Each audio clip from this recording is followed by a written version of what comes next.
deadly riots over the government's plan to avoid defaulting on its loans. Is that the unemployment keeps rising, and it has to keep rising just because you have an excess supply of goods, which is this is all borrowed money that our and that debt is owned by banks in other countries. It's been over M-O-N-E-Y in the form of a convenient personal loan. A filter cigarette that delivers the taste, and 45 malt liquor. Are you hot? Quite some time ago, by a second, America is sponsoring I first learned it from my grandmother. Now, my grandmother was a wonderful person. She taught me how to play the game Monopoly. She understood that the name of the game is to acquire. She would accumulate everything she could, and eventually she became the master of the board. And then she would always say the same thing to me. She'd look at me and she'd say, "One day, you'll learn to play the game." One summer, I played Monopoly almost every day, all day long. And that summer, I learned to play the game. I came to understand the only way to win is to make a total commitment to acquisition. I came to understand that money and possessions, that's the way that you keep score. And by the end of that summer, I was more ruthless than my grandmother. I was ready to bend the rules if I had to win that game. And I sat down with her to play that fall. I took everything she had. I watched her give her last dollar and quit in utter defeat. And then she had one more thing to teach me. Then she said, "Now it all goes back in the box." All those houses and hotels, all the railroads and utility companies, all that property and all that wonderful money. Now it all goes back in the box. None of it was really yours. You got all heated up about it for a while. But it was around a long time before you sat down at the board. And it will be here after you're gone. Players come and players go. Houses and cars, titles and clothes, even your body. Because the fact is that everything I clutch and consume and hoard is going to go back in the box, and I'm going to lose it all. You have to ask yourself, when you finally get the ultimate promotion, when you've made the ultimate purchase, when you buy the ultimate home, when you have stored up financial security and climbed the ladder of success to the highest rung you can possibly climb it, and the thrill wears off, and it will wear off, then what?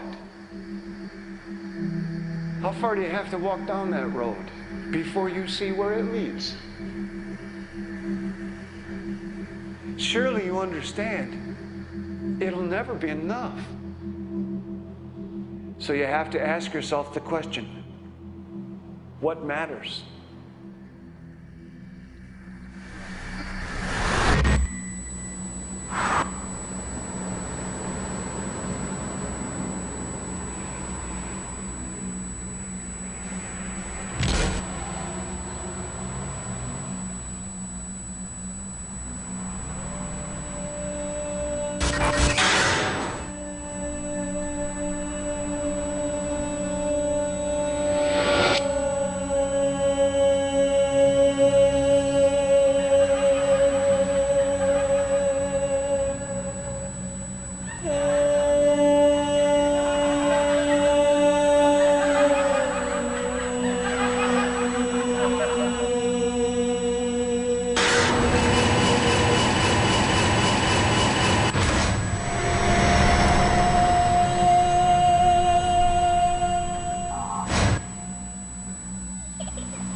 was a young man growing up in New York City, I refused to pledge allegiance to the flag.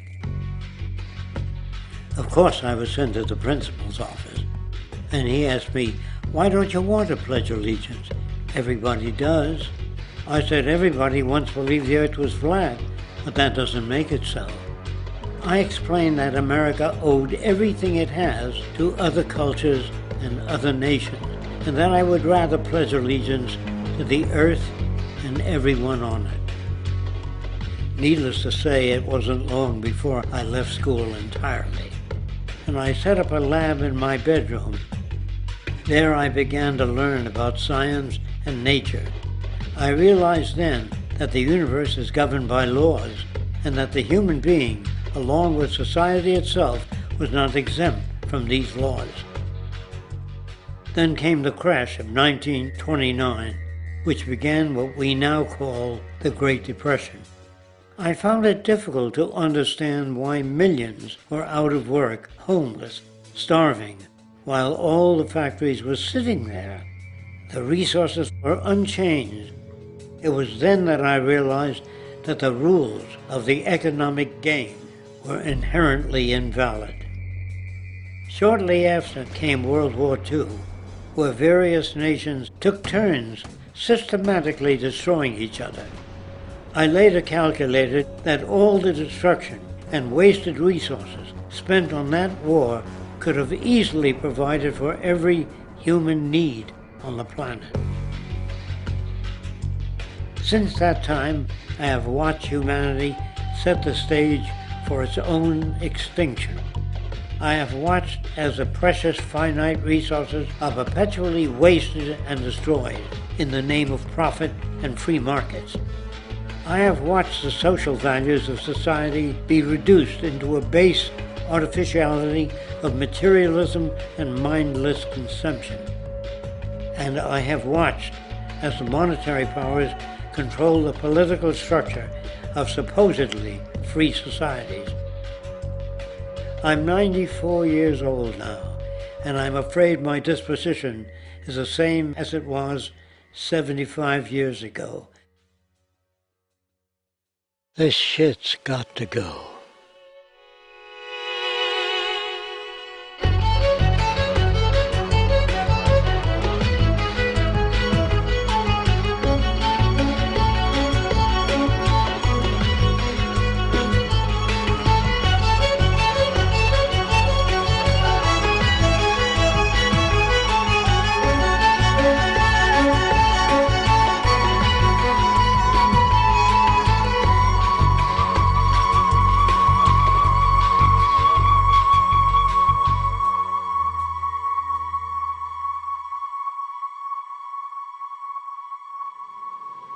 So you're a scientist, and somewhere along the way, hammered into your head is the inevitable nature versus nurture, and that's at least up there with Coke versus Pepsi or Greeks versus Trojans. So nature versus nurture, this by now utterly oversimplifying view of where influences are, influences on how a cell deals with an energy crisis, up to what makes us who we are on the most individualistic levels of personality. And what you've got is this complete false dichotomy built around nature as deterministic. At the very bottom of all the causality of life is DNA and the code of codes and the Holy Grail, and everything is driven by it. And at the other end, a much more social science perspective, which is we are social organisms, and biology is for slime molds. Humans are free of biology, and obviously both views are nonsense. What you see instead is it is virtually impossible to understand how biology works outside the context of environment. One of the most crazy-making yet widespread and potentially dangerous notions is, oh, that behavior is genetic. Now, what does that mean? It means all sorts of subtle stuff if you sort of know modern biology, but for most people out there, what it winds up meaning is, a deterministic view of life, one rooted in biology and genetics. Genes equal things that can't be changed. Genes equal things that are inevitable and that you might as well not waste resources trying to fix, might as well not put societal energies into trying to improve because it's inevitable, it's unchangeable. And that is sheer nonsense.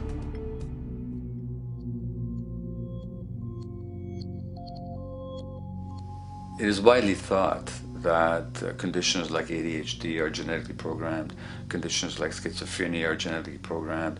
The truth is the opposite. Nothing is genetically programmed. They're very rare diseases.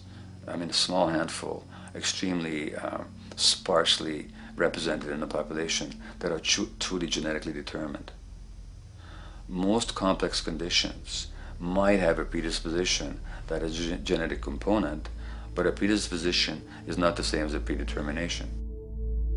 The whole search for the source of diseases in the genome was doomed to failure before anybody even thought of it, because most diseases are not genetically predetermined. Heart disease, cancer, strokes, rheumatoid conditions, autoimmune conditions in general, mental health conditions, addictions, these are none of them genetically determined.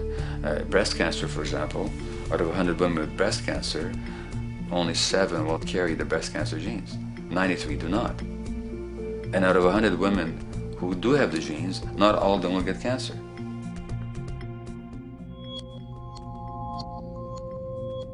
Genes are not just things that make us behave in a particular way regardless of our environment. Genes give us different ways of responding to our environment. In fact, it looks as if some of the early childhood influences of the kind of child rearing affect gene expression, actually turning on and off different genes to put you on a different developmental track, which may suit the kind of world you've got to deal with. So, for example, a study done in Montreal with suicide victims looked at autopsies of the brains of these people. And it turned out that if a suicide victim, these are usually young adults, had been abused as children, the abuse actually caused a genetic change in the brain that was absent in the brains of people who had not been abused. That's an epigenetic effect. Epi means on top of, so that the epigenetic influence is what happens environmentally to either activate or deactivate certain genes. In New Zealand, there's a study that was done in a town called Dunedin, in which a few thousand individuals were studied from birth up to into their 20s. What they found was that they could identify a genetic mutation, an abnormal gene, which did have some relation to the predisposition to commit violence, but only if the individual had also been subjected to severe child abuse. In other words, a child with this abnormal gene would be no more likely to be violent than anybody else, and in fact they actually had a lower rate of violence than people with normal genes, as long as they weren't abused as children. Great additional example of the ways in which genes are not be-all, end-all. Fancy technique where you can take a specific gene out of a mouse, that mouse and its descendants will not have that gene, you have knocked out that gene. So there's this one gene that codes for a protein that has something to do with learning and memory, and this fabulous demonstration, knock out that gene and you have a mouse that doesn't learn as well.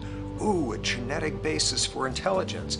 What was much less appreciated in that landmark study that got picked up by the media left and right is take those genetically impaired mice and raise them in a much more enriched, stimulating environment than your normal mice in a lab cage, and they completely overcame that deficit.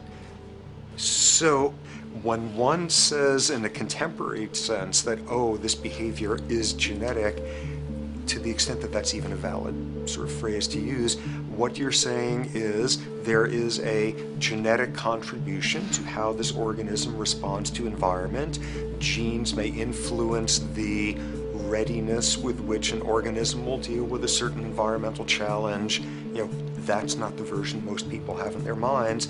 And not to be too soapboxing, but run with the old sort of version of it's genetic, and it's not that far from a history of eugenics and things of that sort. It's a widespread misconception, and it's a potentially fairly dangerous one. One reason that the sort of biological explanation for violence, one reason that hypothesis is potentially dangerous, it's not just misleading, it can really do harm, is because if you believe that, you could very easily say, well, there's nothing we can do to change the predisposition people have to becoming violent. All we can do if somebody becomes violent is punish them, you know, lock them up or execute them. But we don't need to worry about changing the social environment or the social preconditions that may lead people to become violent, because that's irrelevant. The genetic argument allows us the luxury of ignoring past and present historical and social factors. And in the words of Louis Menand, he wrote in the New Yorker, very astutely, he said, "It's all in the genes, an explanation for the way things are that does not threaten the way things are. Why should someone feel unhappy or engage in antisocial behavior when that person is living in the freest and most prosperous nation on earth? It can't be the system. There must be a flaw in the wiring somewhere," which is a good way of putting it. So the genetic argument is simply a cop-out, which allows us to ignore the social and economic and political factors that in fact underlie many troublesome behaviors.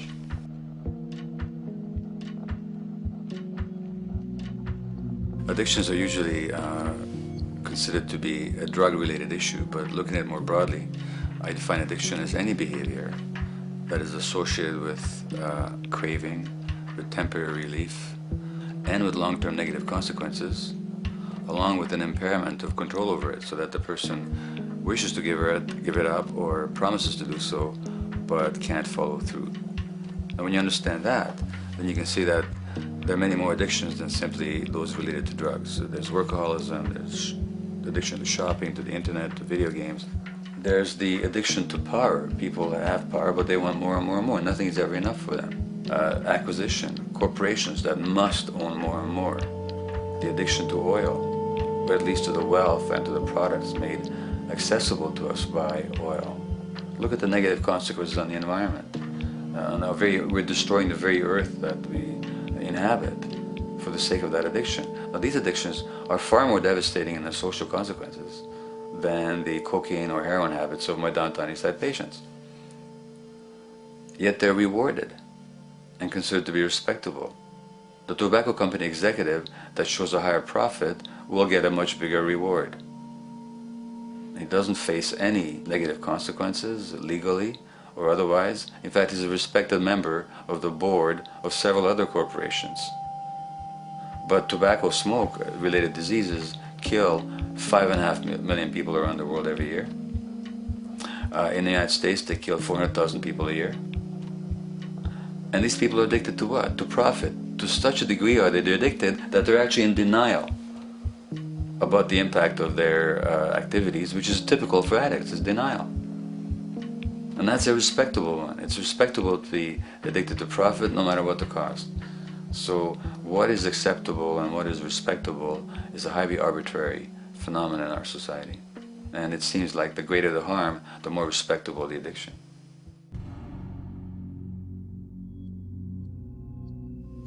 There's a general myth that drugs in themselves are addictive. In fact, the war on drugs is predicated on the idea that if you interdict the sources of drugs, you can deal with addiction that way.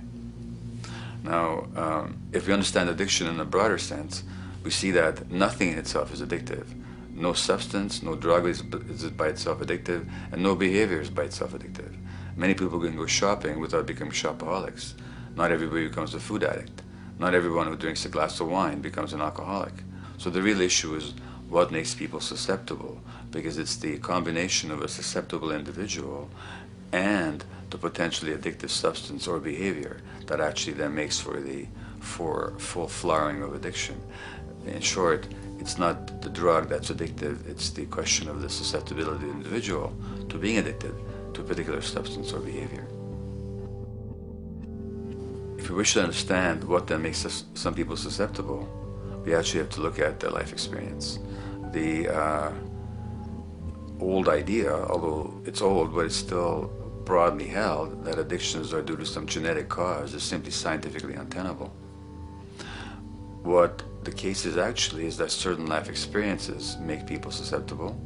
Life experiences that not only shape the person's personality and psychological needs, but also their very brains in certain ways. And that process begins in utero.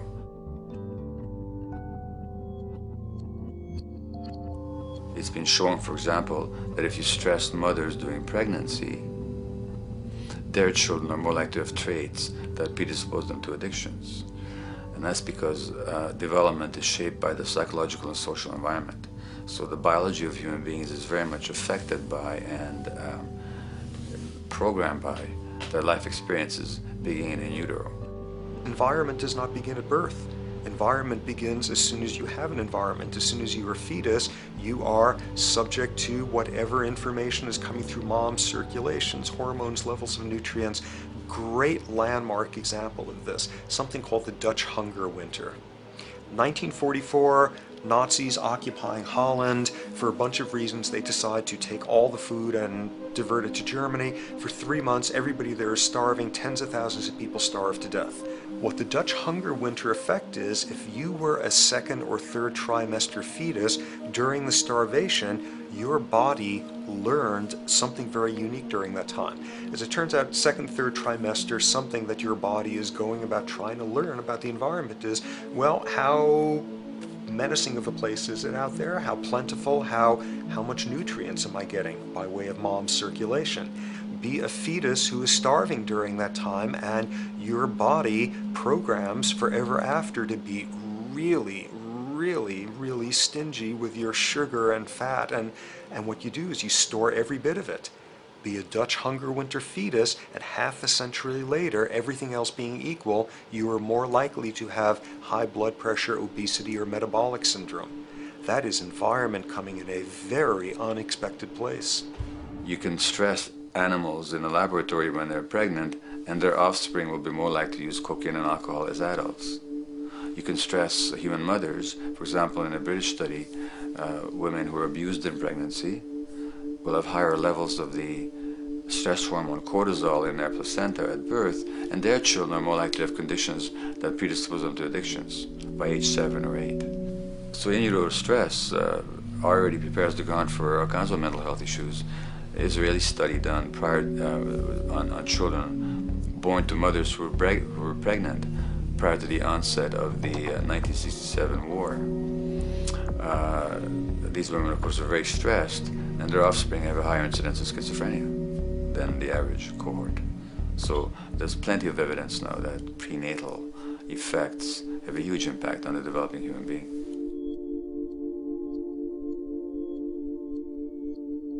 The point about human development, and specifically human brain development, is that it occurs mostly under the impact of the environment and mostly after birth. Now, if you compare us to a horse, which can run on the first day of life, we see that we are very undeveloped. We can't muster that much neurological coordination, balance, muscle strength, visual acuity until a year and a half, 2 years. And that's because the brain development that in the horse happens in the safety of the womb, in a human being has to happen after birth. And that has to do with simple evolutionary logic. As the head gets larger, which is what makes us into human beings, the burgeoning of the forebrain is what creates the human species, actually. At the same time, we walk on 2 legs, so our pelvis narrows to accommodate that. So now we have a narrower pelvis, a larger head. Bingo, we have to be born prematurely. And that means that the brain development that in other animals occurs in utero, in us, occurs after birth. And much of that under the impact of the environment. And the concept of neural Darwinism simply means that the circuits that get the appropriate input from the environment will develop optimally, and the ones that don't will either not develop optimally or perhaps not at all. If you take a child with perfectly good eyes at birth and you put him in a dark room for 5 years, he'll be blind thereafter for the rest of his life, because the circuits of vision require light waves for their development. And without that, even the rudimentary circuits present and active at birth will atrophy and die, and new ones will not develop. There's a significant way in which early experiences shape adult behavior, and even and especially early experiences for which there's no recall memory. It turns out that there are two kinds of memory. There is explicit memory, which is recall. This is when you can call back facts, details, episodes, circumstances. But the structure in the brain, which is called the hippocampus, which encodes recall memory, it doesn't even begin to develop fully until a year and a half, and it's not fully developed until much later, which is why hardly anybody has any recall memory prior to 18 months.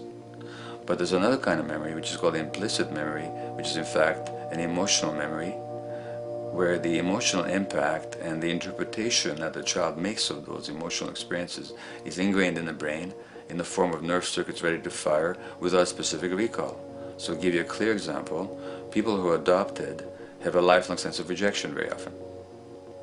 They can't recall the adoption, they can't recall the separation of a birth mother, because there's nothing there to recall with. But the emotional memory of separation and rejection is deeply embedded in their brains. Hence, they're much more likely to experience a sense of rejection and a great emotional upset when they perceive themselves as being rejected than other people. That's not unique to people who are adopted, but it's particularly strong in them because of this function of implicit memory. People who are addicted, given that they, according to all the research literature, certainly in my experience, the hardcore addicts virtually were all significantly abused as children or suffered severe emotional loss. Their emotional or implicit memories are those of a world that's not safe and not helpful, caregivers who are not to be trusted, and relationships that are not safe enough to open up to vulnerably. And hence their responses tend to be to keep themselves separate from really intimate relationships, not to trust caregivers, doctors and other people who are trying to help them, and generally see the world as an unsafe place. And that's strictly a function of implicit memory, which sometimes has to do with incidents they don't even recall.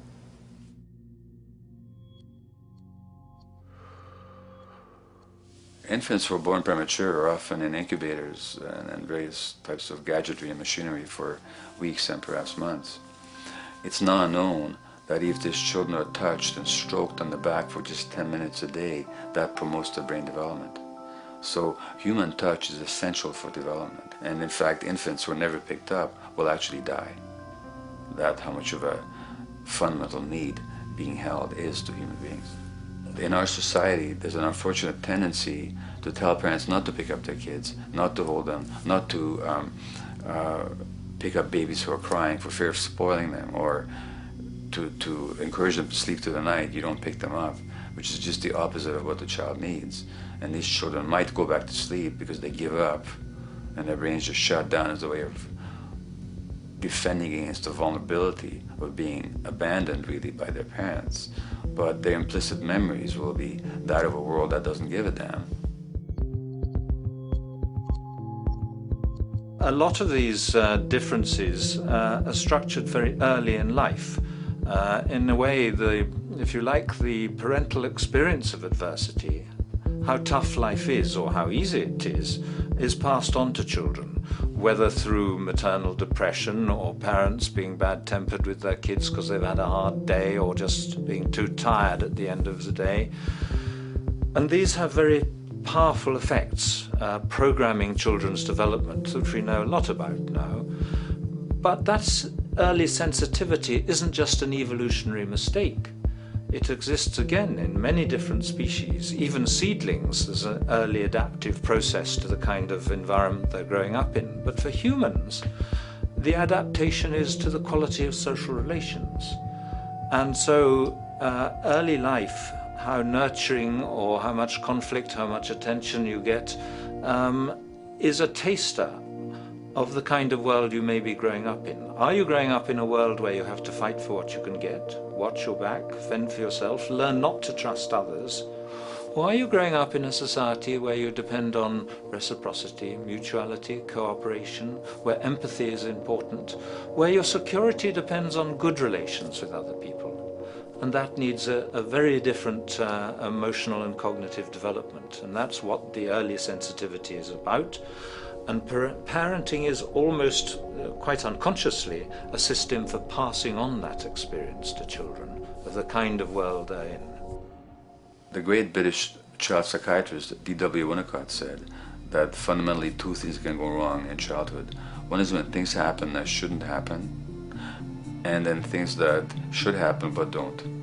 And the first category is the traumatic and abusive and abandonment experiences of my downtown East Side patients and of many addicts. That's what shouldn't happen but did. But then there is the non-stressed, attuned, non-distracted attention of the parent that every child needs, that very often children don't get. They're not abused, they're not neglected, and they're not traumatized. But what should happen, the presence of the emotionally available, nurturing parent, just is not available to them because of the stresses in our society and the parenting environment.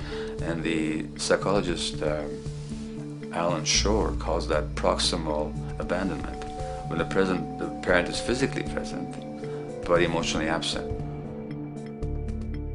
I have spent roughly the last 40 years of my life working with the most violent people our society produces, murderers, rapists, and so on, in an attempt to understand what causes this violence.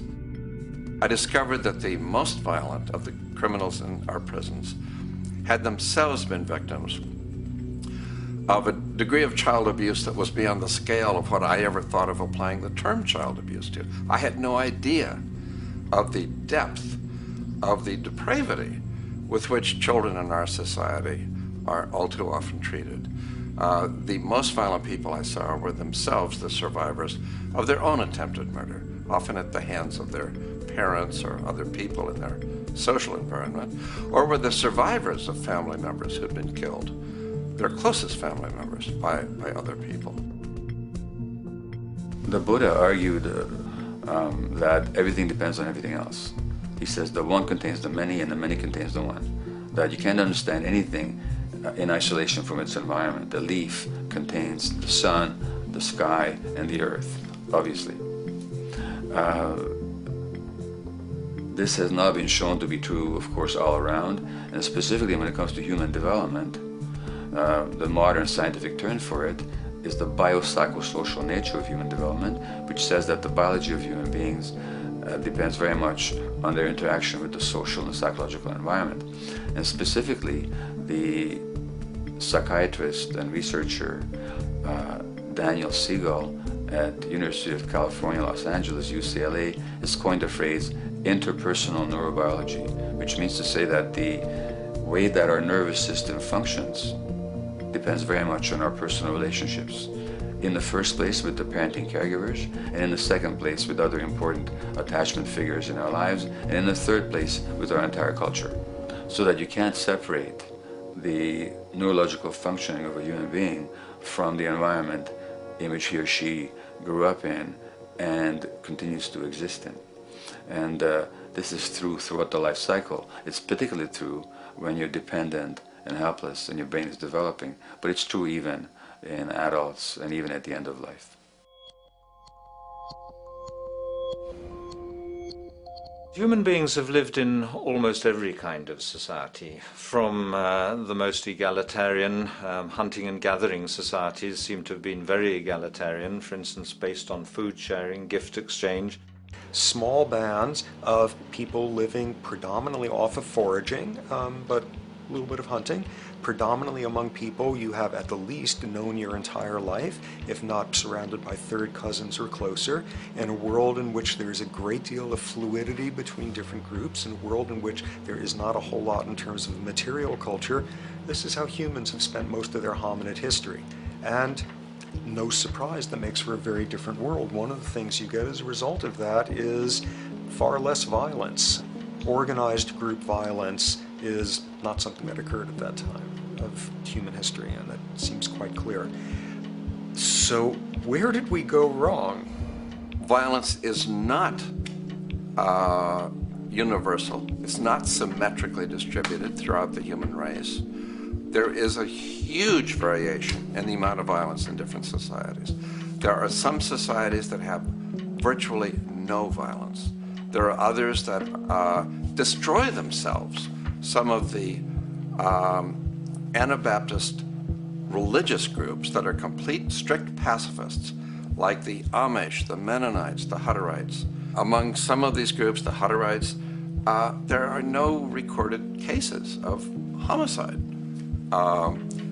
During our major wars, like World War II, where people were being drafted, they would refuse to serve in the military. They would go to prison rather than serve in the military.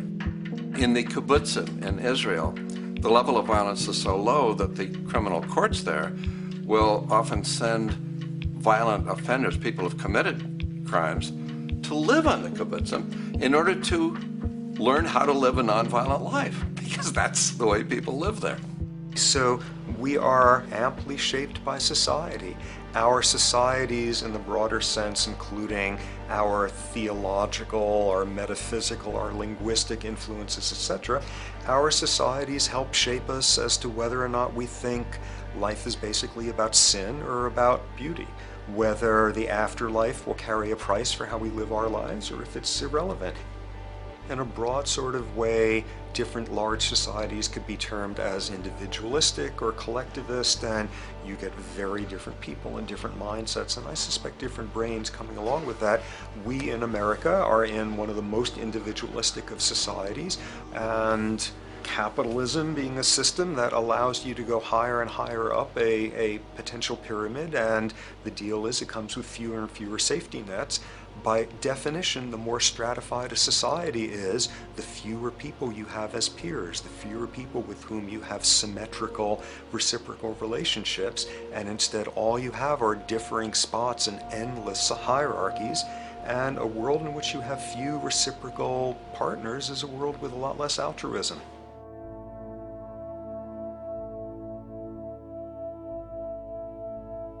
Alright, so this brings us to a total impossible juncture, which is to try to make sense in perspective of science as to what the nature is of human nature.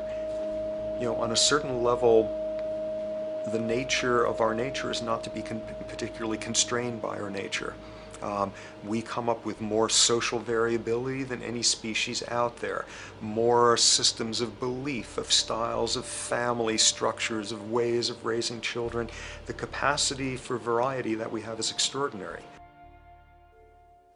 In a society which is predicated on competition and really very often the ruthless exploitation of one human being by another, the profiteering of other people's problems, and very often the creation of problems for the purpose of profiteering, the ruling ideology will very often justify that behavior by appeals to some fundamental and unalterable human nature. So the myth in our society is that people are competitive by nature, and that they're individualistic, and that they're selfish. The real reality is quite the opposite. We have certain human needs. The only way that you can talk about human nature concretely is by recognizing that there's certain human needs. We have a human need for companionship and for close contact, to be loved, to be attached to be accepted, to be seen, to be received for who we are. If those needs are met, we develop into people who are compassionate and cooperative and who have empathy for other people. So the opposite that we often see in our society is in fact the distortion of human nature, precisely because so few people have their needs met. So yes, you can talk about a human nature, but only in the sense of basic human needs that are instinctively evoked, or I should say certain human needs that lead to certain traits if they are met, and a different set of traits if they're denied. So, when we recognize the fact that the human organism, which has a great deal of adaptive flexibility, allowing us to survive in many different conditions, is also rigidly programmed for certain environmental requirements or human needs, a social imperative begins to emerge. Just as our bodies require physical nutrients, the human brain demands positive forms of environmental stimulus at all stages of development, while also needing to be protected from other negative forms of stimulus. And if things that should happen do not, or if things that shouldn't happen do, it is now apparent that the door can be opened for not only a cascade of mental and physical diseases, but many detrimental human behaviors as well. So as we turn our perspective now outward and take account for the state of affairs today, we must ask the question, is the condition we have created in the modern world actually supporting our health? Is the bedrock of our socioeconomic system acting as a positive force for human and social development and progress? Or is the foundational gravitation of our society actually going against the core evolutionary requirements needed to create and maintain our personal and social well-being?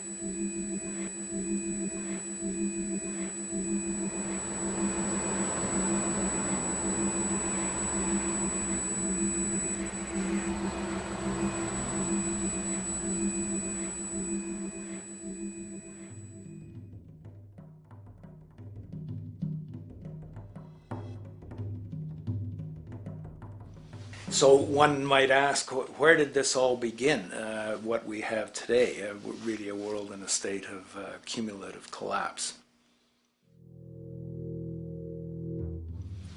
You get it started with John Locke.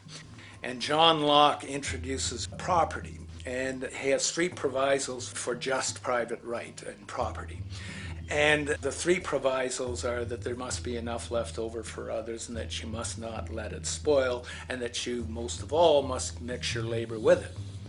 It seems justified. You mix your labor with the world, then you're entitled to the product, and as long as there's enough left over for others, and as long as it doesn't spoil, you don't allow anything to go to waste, that's okay. Well, he spends a long time of his famous treatise of government, and it's since been the canonical text for economic and political and legal understanding. Is still a classic text of study. Well, what he did is, after he gives the provisos, and you're almost thinking at the time whether you're for private property or not, he's given a very good and plausible and powerful defense of private property here. Well, he drops them.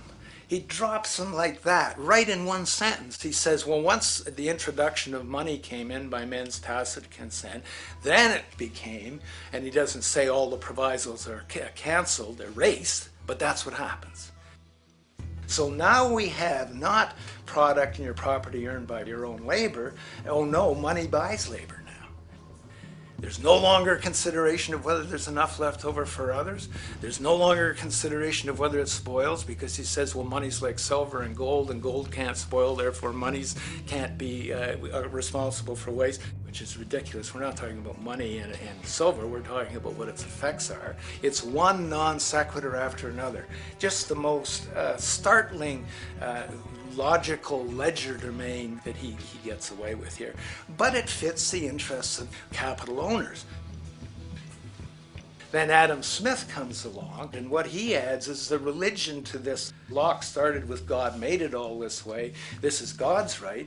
And now we get also with Smith coming along, he says it's not only God's, I mean, he's not saying this, but this is what's happening philosophically in principle. He's saying it's not only a question of private property, that's all now presupposed, is given. And that there's money investors that buy labor, given. That there's no limit to how much they can buy of other men's labor, how much they can accumulate, how much inequality, that's all given now. And so he comes along, and what his big idea is, and again, it's just introduced in parentheses, en passant. You know, when people put out the goods for sale and others, you know, the supply, and other people buy them with the demand and so forth, how do we have supply equaling demand or demand equaling supply? How can they come into equilibrium? And that is one of the central notions of economics, is how do they come into equilibrium? And he says it's the invisible hand of the market. that brings them into equilibrium. So now we have God is actually immanent. He just didn't give the rights to property and how, you know, all its wherewithal and its natural rights of doing all that Locke said. Now we have the system itself as God. In fact, Smith says, when he talks, and you'll never find this quoted, you have to read the whole of the Inquiry into the Wealth of Nations. He says, the scantiness of subsistence sets limits to the reproduction of the poor, and that nature can deal with this in no other way than elimination of their children. So he anticipated evolutionary theory in the worst sense. This is well before Darwin. And so he called them the race of laborers. So you can see there was inherent racism built in here. There was an inherent acceptance, life blindness to kill innumerable children. And he thought, well, that's the invisible hand making supply meet demand and demand meet supply. So see how wise God is. So you can see a lot of the really virulent, life-destructive, eco-genocidal things that are going on now have, in a way, a thought gene back in Smith too. When we reflect on the original concept of the so-called free market capitalist system, as initiated by early economic philosophers such as Adam Smith, we see that the original intent of a market was based around real, tangible, life-supporting goods for trade. Adam Smith never fathomed that the most profitable economic sector on the planet would eventually be in the arena of financial trading or so-called investment, where money itself is simply gained by the movement of other money in an arbitrary game which holds zero productive merit to society. Yet, regardless of Smith's intent, the door for such seemingly anomalous advents was left wide open by one fundamental tenet of this theory. Money is treated as a commodity in and of itself. Today, in every economy of the world, regardless of the social system they claim, money is pursued for the sake of money and nothing else. The underlying idea, which was mysteriously qualified by Adam Smith with his religious declaration of the invisible hand, is that the narrow, self-interested pursuit of this fictional commodity will somehow magically manifest human and social well-being and progress. The reality is that the monetary incentive interest, or what some have termed the money sequence of value, has now completely decoupled from the foundational life interest, which could be termed the life sequence of value. What has happened is that there's a complete confusion in economic doctrine between those two sequences. They think that the money sequence of value delivers the life sequence of value, and that's why they say if more goods are sold, if GDPs rise and so forth, therefore there'll be more well-being, enhanced well-being. We take the GDP to be basically our indicator of social health. Well, there you see the confusion. It's talking about money sequences of value, that is all the receipts, all the revenues that are derived from selling goods, and they're confusing that with life reproduction, so that you have built right into this thing from the beginning is a complete conflation of the money and life sequences of value. So we're dealing with a kind of structured delusion that becomes more and more deadly as the money sequence decouples from producing anything at all. So it's a system disorder, and the system disorder seems to be fatal.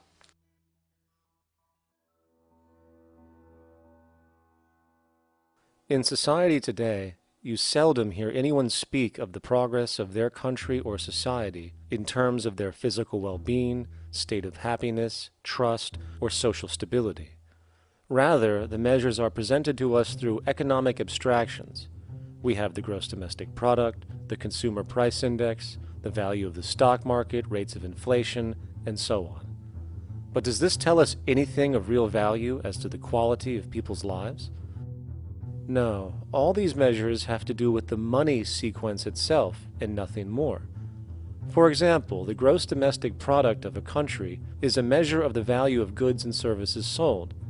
This measure is claimed to correlate to the standard of living of a country's people. In the United States, healthcare accounted for over 17% of GDP in 2009, amounting to over $2.5 trillion spent, hence creating a positive effect on this economic measure. And based on this logic, it would be even better for the U.S. economy if healthcare services increased more so, perhaps to $3 trillion or $5 trillion, since that would create more growth, more jobs, and hence boasted by economists as a rise in their country's standard of living. But wait a minute, what do healthcare services actually represent? Well, sick and dying people. That's right, the more unhealthy people there are in America, the better the economy. Now, that is not an exaggeration or a cynical perspective. In fact, if we step back far enough, you will realize that the GDP not only doesn't reflect real public or social health on any tangible level, it is, in fact, mostly a measure of industrial inefficiency and social degradation. And the more you see it rise, the worse things are becoming with respect to personal, social, and environmental integrity. You have to create problems to create profit. There is no profit under the current paradigm in saving lives, putting balance on this planet, having justice and peace or anything else. There's just no profit there. There's an old saying, pass a law, create a business, whether you're creating a business for a lawyer or whatever. So, crime does create business, just like destruction creates business in Haiti. We have now roughly 2 million people incarcerated in this country, and of those, many of them are in prisons run by private corporations, Corrections Corporation of America, Wackenhut, who trade their stock on Wall Street based upon how many people are in jail. Now that's sickness, but that is a reflection of what this economic paradigm calls for. So what exactly does this economic paradigm call for? What is it that keeps our economic system going? Consumption. Or more accurately, cyclical consumption. When we break down the foundation of classic market economics, we are left with a pattern of monetary exchange that simply cannot be allowed to stop or even substantially slowed, if the society as we know it is to remain operational. There are three main actors on the economic stage: the employee, the employer, and the consumer. The employee sells labor to the employer for income. The employer sells its production services and hence goods to the consumer for income. And the consumer, of course, is simply another role of the employer and employee, spending back into the system to enable the cyclical consumption to continue. In other words, the global market system is based on the assumption that there will always be enough product demand in society to move enough money around at a rate which can keep the consumption process going. And the faster the rate of consumption, the more so-called economic growth is assumed, and so the machine goes. But hold on, I thought an economy was meant to, economize? Doesn't the very term have to do with preservation and efficiency and a reduction of waste? So how does our system, which demands consumption and the more the better, efficiently preserve or economize at all? Well, it doesn't. The intent of the market system is, in fact, the exact opposite of what a real economy is supposed to do, which is efficiently and conservatively orient the materials for production and distribution of life-supporting goods. We live on a finite planet with finite resources, where, for example, the oil we utilize took millions of years to develop, where the minerals we use took billions of years to develop. So, having a system that deliberately promotes the acceleration of consumption for the sake of so-called economic growth is pure ecocidal insanity. Absence of waste, that's what efficiency is. Absence of waste. This system is more wasteful than all the other existing systems in the history of the planet. Every level of life organization and life system is in a state of crisis and challenge and decay or collapse. No peer-reviewed journal in the last 30 years will tell you anything different. That is that every life system is in decline, as well as social programs, as well as our water access. Try to name any means of life that isn't threatened and in danger. You can't. There really isn't one, and that's very, very despairing. But we haven't even figured out the causal mechanism. We don't want to face the causal mechanism. We just want to go on, that's what insanity is, where you keep doing the same thing over and over again, though it clearly doesn't work. So you're really dealing with not an economic system, but I would go so far as to say an anti-economic system. There's an old saying that the competitive market model seeks to create the best possible goods at the lowest possible prices. This statement is essentially the incentive concept, which justifies market competition based on the assumption that the result is the production of higher quality goods. If I was going to build myself a table from scratch, I would naturally build it out of the best, most durable materials possible, right? With the intent for it to last as long as possible. Why would I want to make something poor, knowing I would have to eventually do it again and expend more materials and more energy? Well, as rational as that may seem in the physical world, when it comes to the market world, it is not only explicitly irrational, it is not even an option. It is technically impossible to produce the best of anything if a company is to maintain a competitive edge and hence remain affordable to the consumer. Literally everything created and set for sale in the global economy is immediately inferior the moment it is produced, for it is a mathematical impossibility to make the most scientifically advanced, efficient, and strategically sustainable products. This is due to the fact that the market system requires that cost efficiency, or the need to reduce expenses, exist at every stage of production, from the cost of labor to the cost of materials and packaging, and so on. This competitive strategy, of course, is to make sure the public buys their goods rather than from a competing producer, which is doing the exact same thing to also make their goods both competitive and affordable. This immutably wasteful consequence of the system could be termed intrinsic obsolescence. However, this is only one part of a larger problem. A fundamental governing principle of market economics, one that you will not find in any textbook, by the way, is the following.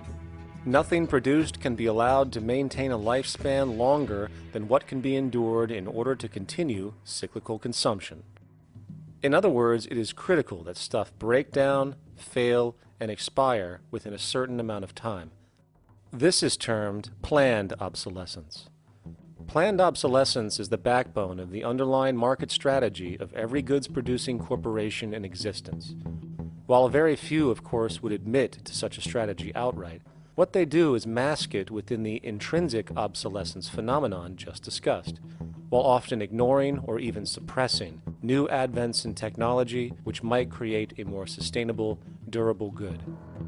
So, if it wasn't wasteful enough that the system inherently cannot allow the most durable and efficient goods to be produced, planned obsolescence deliberately recognizes that the longer any good is in operation, the worse it is for sustaining cyclical consumption and hence the market system itself. In other words, product sustainability is actually inverse to economic growth, and hence there is a direct, reinforced incentive to make sure lifespans are short of any given good produced. And in fact, the system cannot operate any other way. One glance at the sea of landfills now spreading across the world show the obsolescence reality. There are now billions of cheaply made cell phones, computers, and other technology, each full of precious, difficult-to-mine materials such as gold, coltan, copper, now rotting in vast piles, usually due to the mere malfunction or obsolescence of small parts, which, in a conservative society, could likely be fixed or updated, and the life of the good extended. Unfortunately, as efficient as that may seem in our physical reality, living on a finite planet with finite resources, it is explicitly inefficient with respect to the market. To put it into a phrase, efficiency, sustainability, and preservation are the enemies of our economic system. Likewise, just as physical goods need to be constantly produced and reproduced, regardless of their environmental impact, the service industry operates with an equal rationale. The fact is, there is no monetary benefit to resolving any problems which are currently being serviced, At the end of the day, the last thing the medical establishment really wants is the curing of diseases such as cancer, which would eliminate countless jobs and trillions in revenue. And since we're on the subject, crime and terrorism in this system are good. Well, at least economically, for it is employing police, generating high-value commodities for security, not to mention the value of prisons that are privately owned for profit. And how about war? The war industry in America is a huge driver of GDP, one of the most profitable industries, producing weapons of death and destruction. The favorite game of this industry is to blow things up and then go and rebuild them for profit. We saw this with the windfall billion-dollar contracts made from the Iraq War. The bottom line is that socially negative attributes of society have become positively rewarded ventures for industry, and any interest in problem resolution or environmental sustainability and conservation is intrinsically counter to economic sustainability. And this is why, every time you see the GDP rise in any country, you are witnessing an increase in necessity, whether real or contrived. And by definition, a necessity is rooted in inefficiency. Hence, increased necessity means increased inefficiency. The American dream is based on rampant consumerism. It is based upon the fact that mainstream media, and especially commercial advertising, all corporations who need this infinite growth have convinced us or brainwashed most people in America, and hence the world, that we have to have X number of material possessions and the possibility of gaining infinitely more material possessions in order to be happy. That's just not true. So why do people continue to buy in this way, which is ultimately eco-genocidal in its systemic effects cumulatively? And it just is classical operant conditioning. You simply put inputs of conditioning into the organism, and you have outputs of desired behaviors or goals or objectives. And it has all the resources of technology. And they boast about how they get into the minds of infants. What they hear is already making them conditioned to the brand. Then you see, well, that's how people have been such fools. In a way, they've been taught to be fools. It's a value system disorder.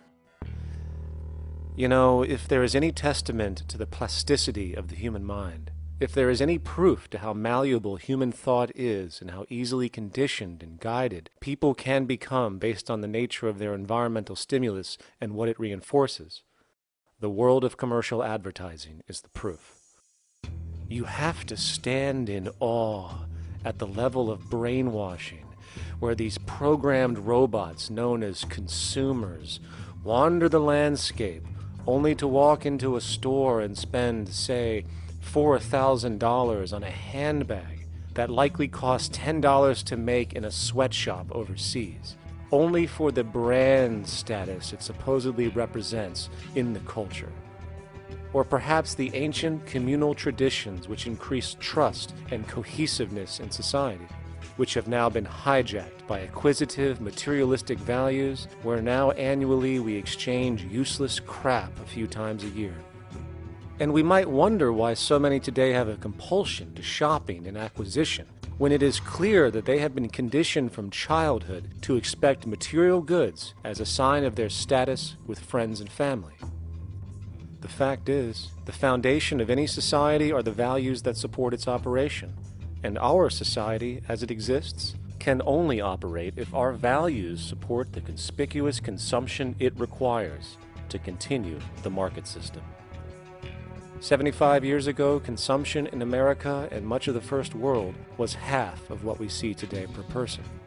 Today's new consumer culture has been manufactured and imposed due to the very real need for higher and higher levels of consumption.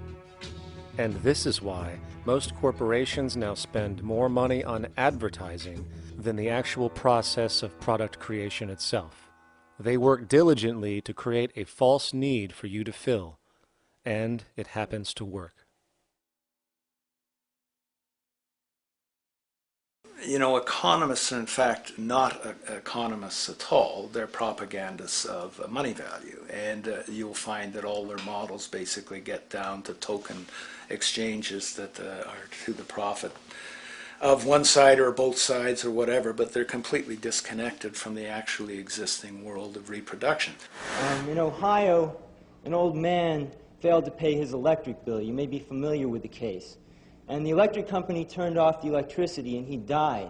The reason they turned it off was because it wouldn't have been profitable for them to keep it on because he didn't pay his bill. Do you believe that was right? The responsibility really lies not on the electric company for turning it off, but on those of this man's neighbors and friends and associates who are not charitable enough to enable him as an individual to meet the electric bill. Did I hear that right? Did he just say the death of a man caused by not having money was the responsibility of other people, or in effect, charity? Well then, I guess we're going to need a whole lot of infomercials, little miserable coin slot donations for bodega counters, and a bunch of pickle jars for the billion people now starving to death on this planet because of the very system Milton Friedman promotes.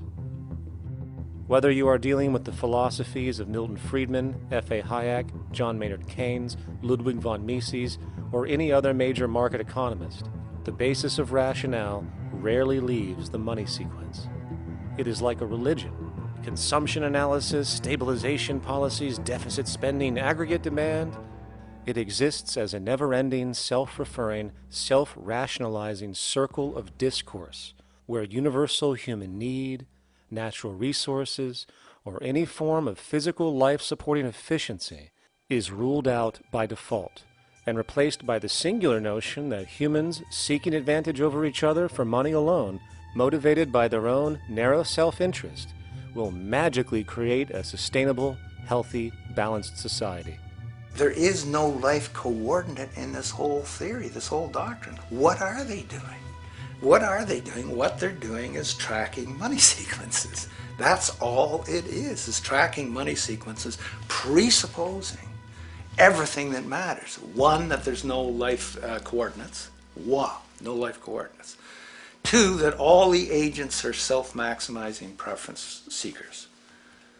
That is, they think of nothing other than themselves and what they can get most for themselves. That's the notion, that's the ruling notion of rationality. Self-maximizing choice. And the only thing that they're interested in self-maximizing is money or commodities. Well, where does social relations come in? It doesn't, except in the exchange to self-maximize. Where do our natural resources come in? They don't, except to exploit. Where does the family come in as being able to survive? It doesn't. They have to have money in order to purchase any good. Well, shouldn't an economy deal somewhere with human need? Isn't that what the fundamental issue is, to satisfy human needs? Oh, need isn't even in your lexicon. You dissolve it into wants. And what is a want? That means money demand that wants to buy. Well, if it's money demand that wants to buy, it's got nothing to do with need, because it may be the person has no money demand and desperately needs, say, water supply. Or it may be money demand wants a gold toilet seat. Well, where does it all go? To the gold toilet seat. And you call this economics? Like, it's really, when one thinks of it, it's got to be the most bizarre delusion in the history of human thought. Now, so far we have focused on the market system, but this system is actually only one half of the global economic paradigm. The other half is the monetary system. While the market system deals with the interaction of people gaming for profit across the spectrum of labor, production, and distribution, the monetary system is an underlying set of policies set by financial institutions which create conditions for the market system, among other things. It includes terms we often hear, such as interest rates, loans, debt, the money supply, inflation, etc. And while you might want to pull your hair out listening to the gibberish coming from the monetary economists, modest preemptive actions can obviate the need of more drastic actions at a later date. The nature and effect of this system is actually quite simple. Our economy has, or the global economy has, three basic things that govern it. One is fractional reserve banking, banks printing money out of nothing.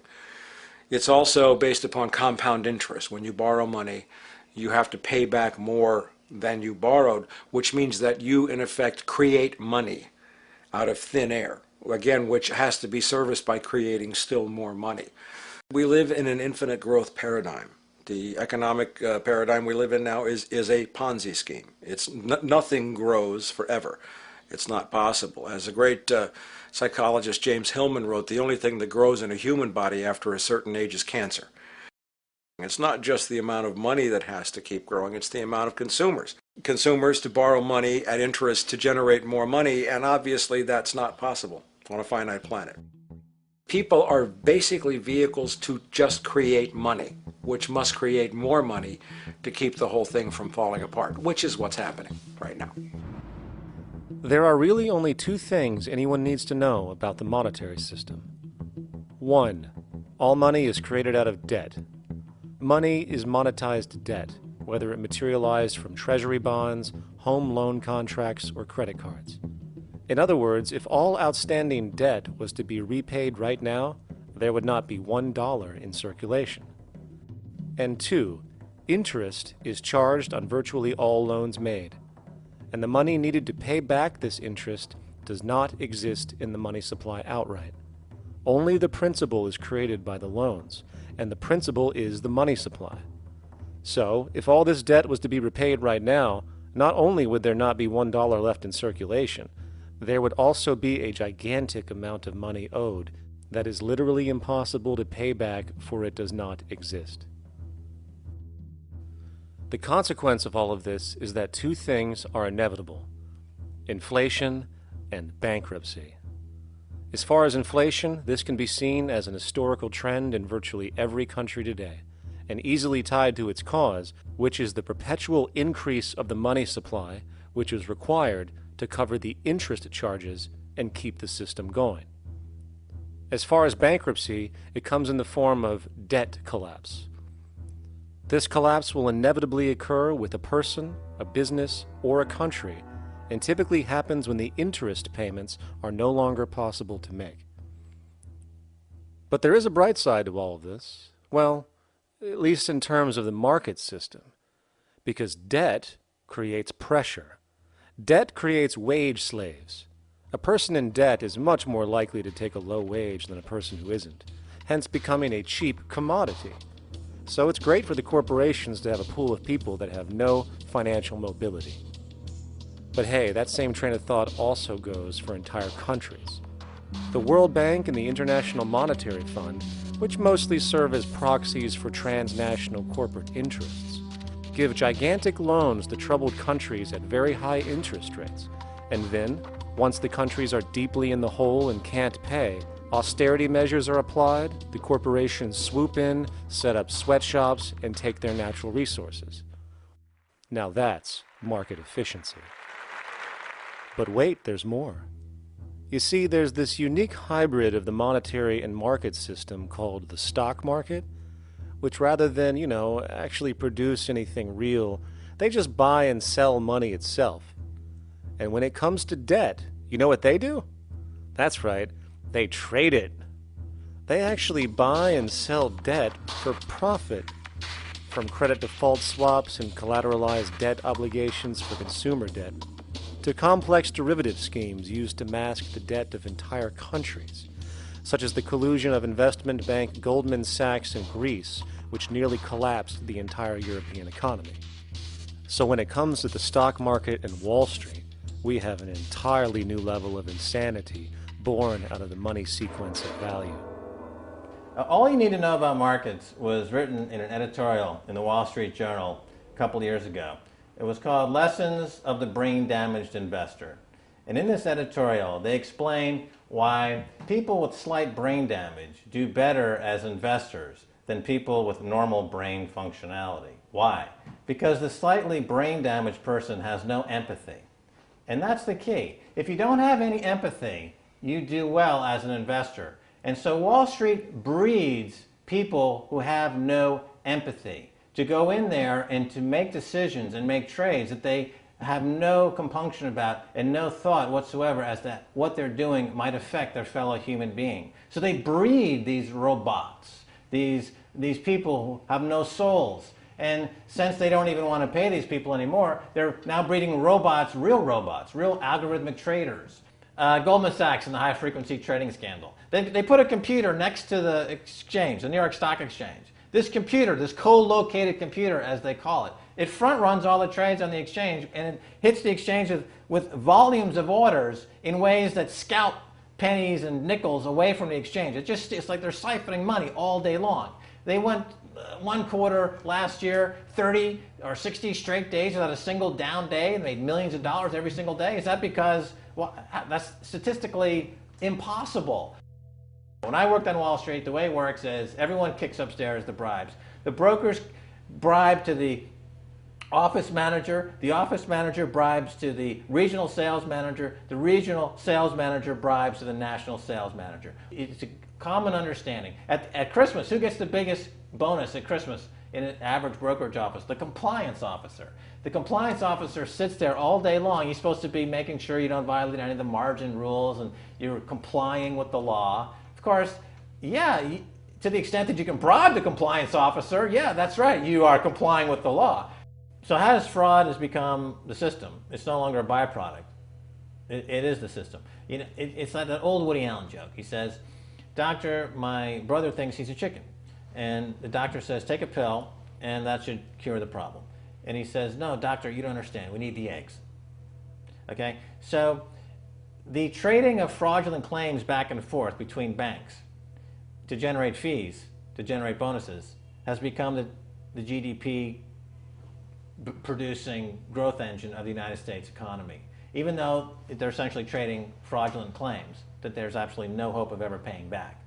They're processing and generating and resecuritizing nothing. If I write $20 billion on a cocktail napkin and I sell it to JP Morgan while JP Morgan writes $20 billion on a cocktail napkin, and we swap those two cocktail napkins at a bar and we each pay ourselves 1/4% in a fee, we make a lot of money for our Christmas bonus. We each have on our books a $20 billion cocktail napkin, which has no real value until such time as the system is no longer able to absorb bogus cocktail napkins, in which case we go to the government to get bailed out.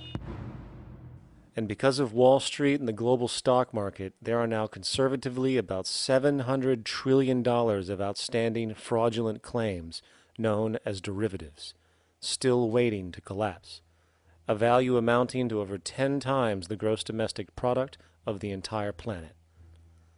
And while we have seen the bailouts of corporations and banks by governments, which of course comedically borrow their money from banks to begin with, we are now seeing attempts to bail out whole countries by conglomerates of other countries through the international banks.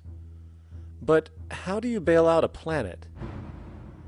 There is no country out there that isn't now saturated in debt. The cascade of sovereign debt defaults we have seen can only be the beginning when the math is taken into account. It has been estimated in the United States alone that income tax would need to be raised to 65% per person just to cover the interest in the near future. Economists are now foreshadowing that within a few decades, 60% of the countries on the planet will be bankrupt. But hold on, let me get this straight. The world is going bankrupt, whatever the hell that means, because of this idea called debt, which doesn't even exist in the physical reality. It's only part of a game that we've invented. And yet the well-being of billions of people is now being compromised. Extreme layoffs, tent cities, accelerating poverty, austerity measures imposed, schools shutting down, child hunger, and other levels of familial deprivation, all because of this elaborate fiction. What are we, fucking stupid? Hey, Mars, my man. Help a brother out, huh? Grow up, kid.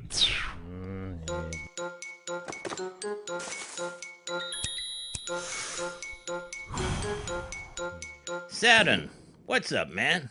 You remember that smoking nebula I hooked you up with a while back? Listen, Earth, we're getting really tired of you. You've been given everything, and yet you waste it all. You got plenty of resources, and you know it. Why don't you grow up and learn some responsibility, for Christ's sake? You're making your mother miserable.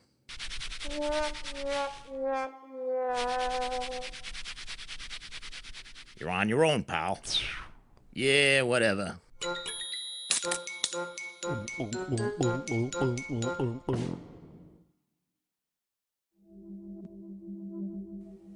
Now, all of this considered, from the waste machine known as the market system to the debt machine known as the monetary system, hence creating the monetary market paradigm which defines the global economy today, there is one consequence that runs through the entire machine: inequality.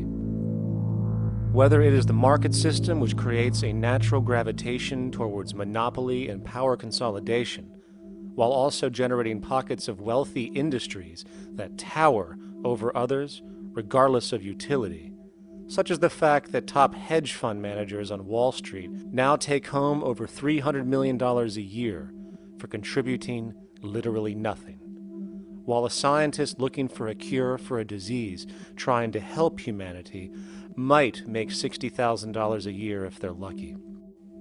Or whether it is the monetary system, which has class division built right into its structure. For example, if I have $1 million to spare and I put it into a CD at 4% interest, I will make $40,000 a year. No social contribution, no nothing. However, if I'm a lower class person and have to take loans to buy my car or home, I am paying in interest, which, in abstraction, is going to pay that millionaire with the 4% CD.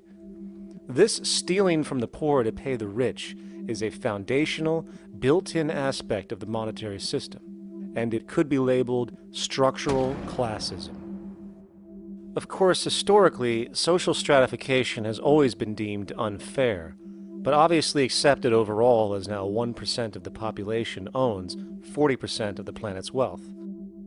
But, material fairness aside, there is something else going on underneath the surface of inequality, causing an incredible deterioration in public health as a whole. Well, I think people are often puzzled by the contrast between the material success of our societies, unprecedented levels of wealth, and the many social failings. I mean, you know, if you look at the rates of drug abuse or violence or self-harm amongst kids or mental illness, there's clearly something going deeply wrong with our societies. What the data that I've been describing does is simply shows that intuition that people have had for hundreds of years, that inequality is divisive and socially corrosive, that intuition is truer than I think we ever imagined. There are very powerful psychological and social effects of inequality, more to do, I suppose, with feelings of superiority and inferiority, that kind of division, and maybe going with the sort of respect, disrespect, people feeling looked down on at the bottom, which, by the way, is why violence is more common in more unequal societies. It's the trigger to violence is so often people feeling looked down on and disrespected. If there is one principle I can emphasize that is the most important principle underlying the prevention of violence, it would be equality. The single most significant factor that affects the rate of violence is the degree of equality versus the degree of inequality in that society. So what one's looking at is a sort of general social dysfunction. It's not just one or two things that go wrong as inequality increases. It seems to be everything, whether we're talking about crime or health or mental illness or whatever. One of the really disturbing findings out in public health there is never ever make the mistake of being poor or being born poor. Your health pays for it in endless sorts of ways, something known as the health socioeconomic gradient. As you move down from the highest strata in society in terms of socioeconomic status, every step down, health gets worse for umpteen different diseases. life expectancy gets worse, infant mortality rate, everything you could look at. So a huge issue has been, why is it that this gradient exists? Totally simple, obvious answer, which is if you are chronically sick, you're not going to be very productive, so health causes drive socioeconomic differences. Not that in the slightest. On the very simple level that you could look at socioeconomic status of a 10-year-old, and that's going to predict something about their health decades later. So that's the direction of causality. Next one, what's it about? Oh, it's perfectly obvious. Poor people can't afford to go to the doctor. It's healthcare access. It's got nothing to do with that, because you see these same gradients in countries with universal healthcare, socialized medicine. Okay, next simple explanation. Oh, on the average, the poorer you are, the more likely you are to smoke, to drink, to all sorts of lifestyle risk factor stuff. Yeah, those contribute, but careful studies have shown that explains maybe about a third of the variability. So what's left? And what's left is having a ton to do with the stress of poverty. So the poorer you are, starting off being, the person who's $1 income behind Bill Gates, the poorer you are in this country, on the average, the worse your health is. This tells us something really important. The health connection with poverty, it's not about being poor, it's about feeling poor. Increasingly, we recognize that chronic stress is an important influence on health, but the most important sources of stress are the quality of social relations. And if there is anything that lowers the quality of social relations, it is the socioeconomic stratification of society. What science has now shown is that regardless of material wealth, the stress of simply living in a stratified society leads to a vast spectrum of public health problems. And the greater the inequality, the worse they become. Life expectancy, longer in more equal countries. Drug abuse, less in more equal countries. Mental illness, less in more equal countries. Social capital, meaning the ability of people to trust each other, naturally greater in more equal countries. Educational scores, higher in more equal countries. Homicide rates, less in more equal countries. Crime and rates of imprisonment, less in more equal countries. It goes on and on. Infant mortality, obesity, teen birth rate, less in more equal countries. And perhaps most interesting, innovation, greater in more equal countries, which challenges the age-old notion that a competitive, stratified society is somehow more creative and inventive. Moreover, a study done in the UK called the Whitehall Study confirmed that there is a social distribution of disease as you go from the top of the socioeconomic ladder to the bottom. For example, it was found that the lowest rungs of the hierarchy had a 4-fold increase of heart disease-based mortality compared to the highest rungs. And this pattern exists irrespective of access to health care. Hence, the worse a person's relative financial status, the worse their health is going to be on average. This phenomenon is rooted in what could be termed psychosocial stress, and it is at the foundation of the greatest social distortions plaguing our society today. Its cause? The monetary market system. Make no mistake, the greatest destroyer of ecology, the greatest source of waste and depletion and pollution, the greatest purveyor of violence, war, crime, poverty, animal abuse, and inhumanity, the greatest generator of social and personal neuroses, mental disorders, depression, anxiety, not to mention the greatest source of social paralysis, stopping us from moving into new methodologies for personal health, global sustainability, and progress on this planet, is not some corrupt government or legislation, not some rogue corporation or banking cartel, not some flaw of human nature, and not some secret hidden cabal that controls the world. It is, in fact, the socio-economic system itself at its very foundation.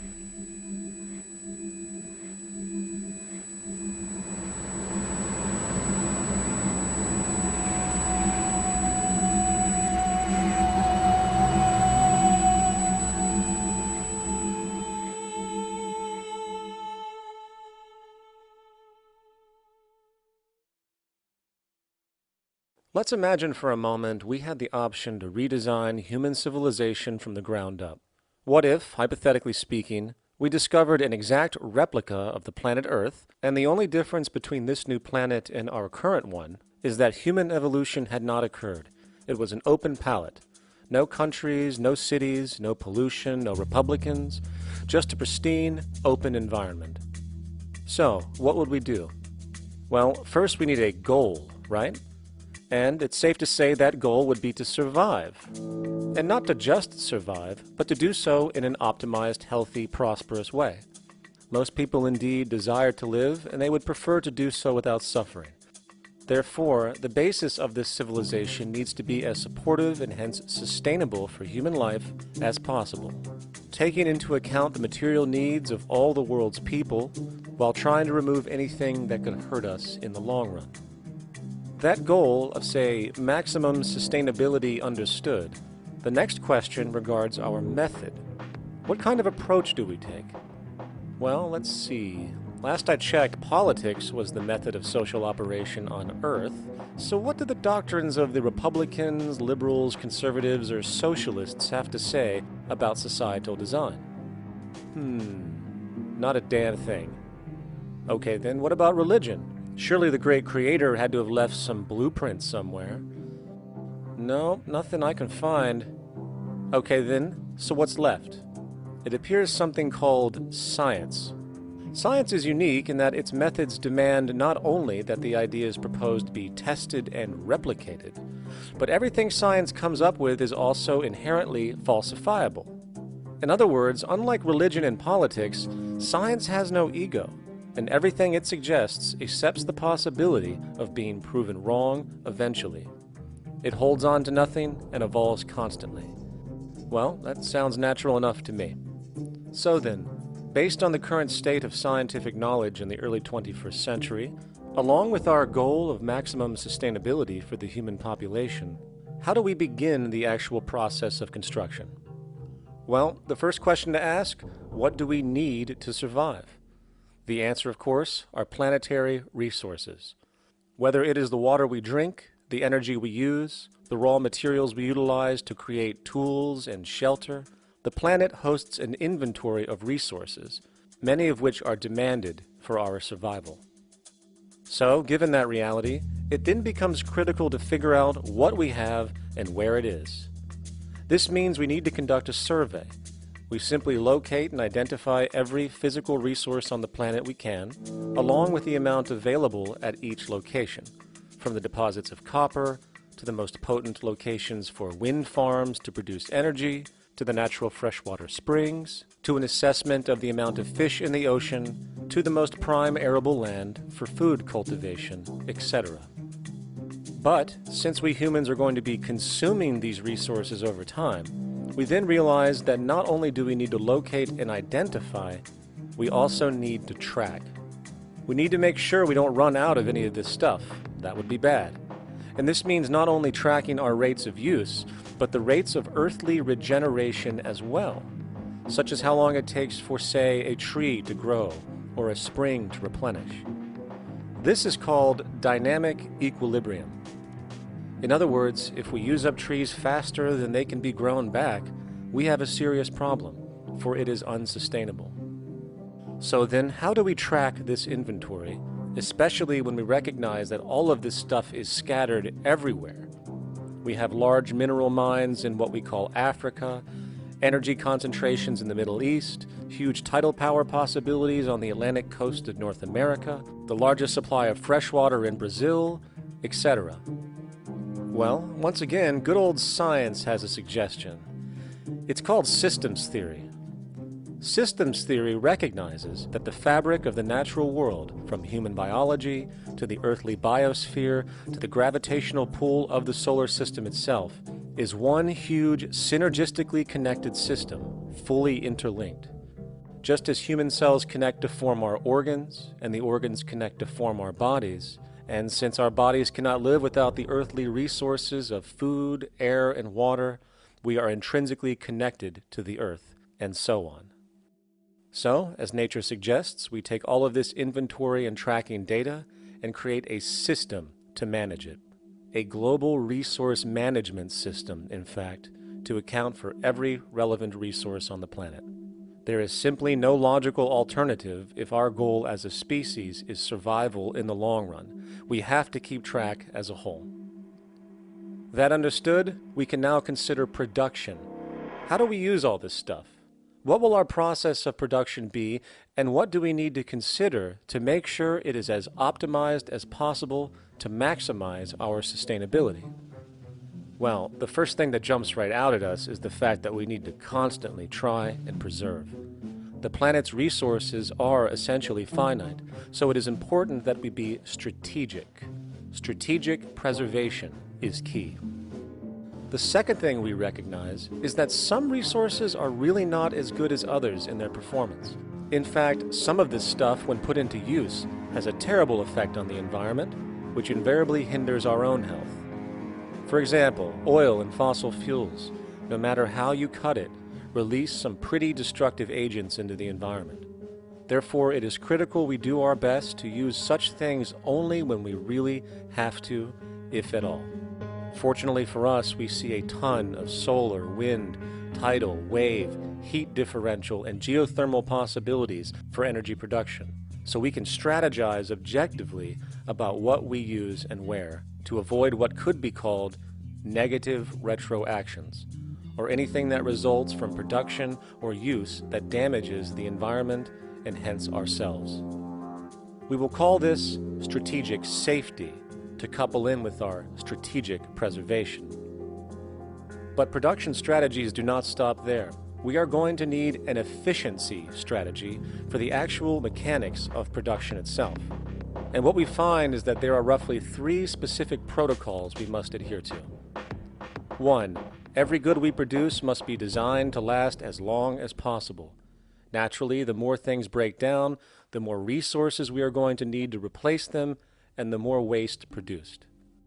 2. When things do break down or are no longer usable for whatever reason, it is critical that we harvest or recycle as much as we possibly can. So the production design must take this into account directly at the very earliest stages. 3. Quickly evolving technologies, such as electronics, which are subject to the fastest rates of technological obsolescence, would need to be designed to foreshadow and accommodate physical updates. The last thing we want to do is throw away an entire computer system just because it has only one broken part or is outdated. So we simply design the components to be easily updated, part by part, standardized and universally interchangeable, foreshadowed by the current trend of technological change. And when we realize that the mechanisms of strategic preservation, strategic safety, and strategic efficiency are purely technical considerations, devoid of any human opinion or bias, we simply program these strategies into a computer which can weigh and calculate all the relevant variables, allowing us to always arrive at the absolute best method for sustainable production based on current understandings. And while that might sound complex, all it is a glorified calculator. Not to mention such multivariate decision-making and monitoring systems are already used across the world today for isolated purposes. It is simply a process of scaling it out. So, now we not only have our resource management system, but also a production management system, both of which are easily computer automated to maximize efficiency, preservation, and safety. The informational reality is that the human mind, or even a group of humans, cannot track what needs to be tracked. It must be done by computers, and it can be. And this brings us to the next level, distribution. What sustainability strategies make sense here? Well, since we know that the shortest distance between 2 points is a straight line, and since energy is required to power transport machines, the less transport distance, the more efficient. Producing goods in one continent and shipping them over to another only makes sense if the goods in question simply cannot be produced in the target area. Otherwise, it is nothing but wasteful. We must localize production so distribution is simple, fast, and requires the least amount of energy. We'll call this the proximity strategy. which simply means we reduce the travel of goods as much as possible, whether raw materials or finished consumer products. Of course, it might also be important to know what goods we are transporting and why, and this falls under the category of demand. And demand is simply what people need to be healthy and to have a high quality of life. The spectrum of material human needs range from core life-supporting necessities, such as food, clean water, shelter, to social and recreational goods, which allow for relaxation and personal social enjoyment, both important factors in human and social health overall. So, very simply, we take another survey. People describe their needs. Demand is assessed, and production begins based on that demand. And since the level of demand of different goods will naturally fluctuate and change around different regions, we need to create a demand distribution tracking system, so to avoid overruns and shortages. Of course, this idea is old news. It is used in every major store chain today to make sure they keep up with their inventory. Only this time we are tracking on a global scale.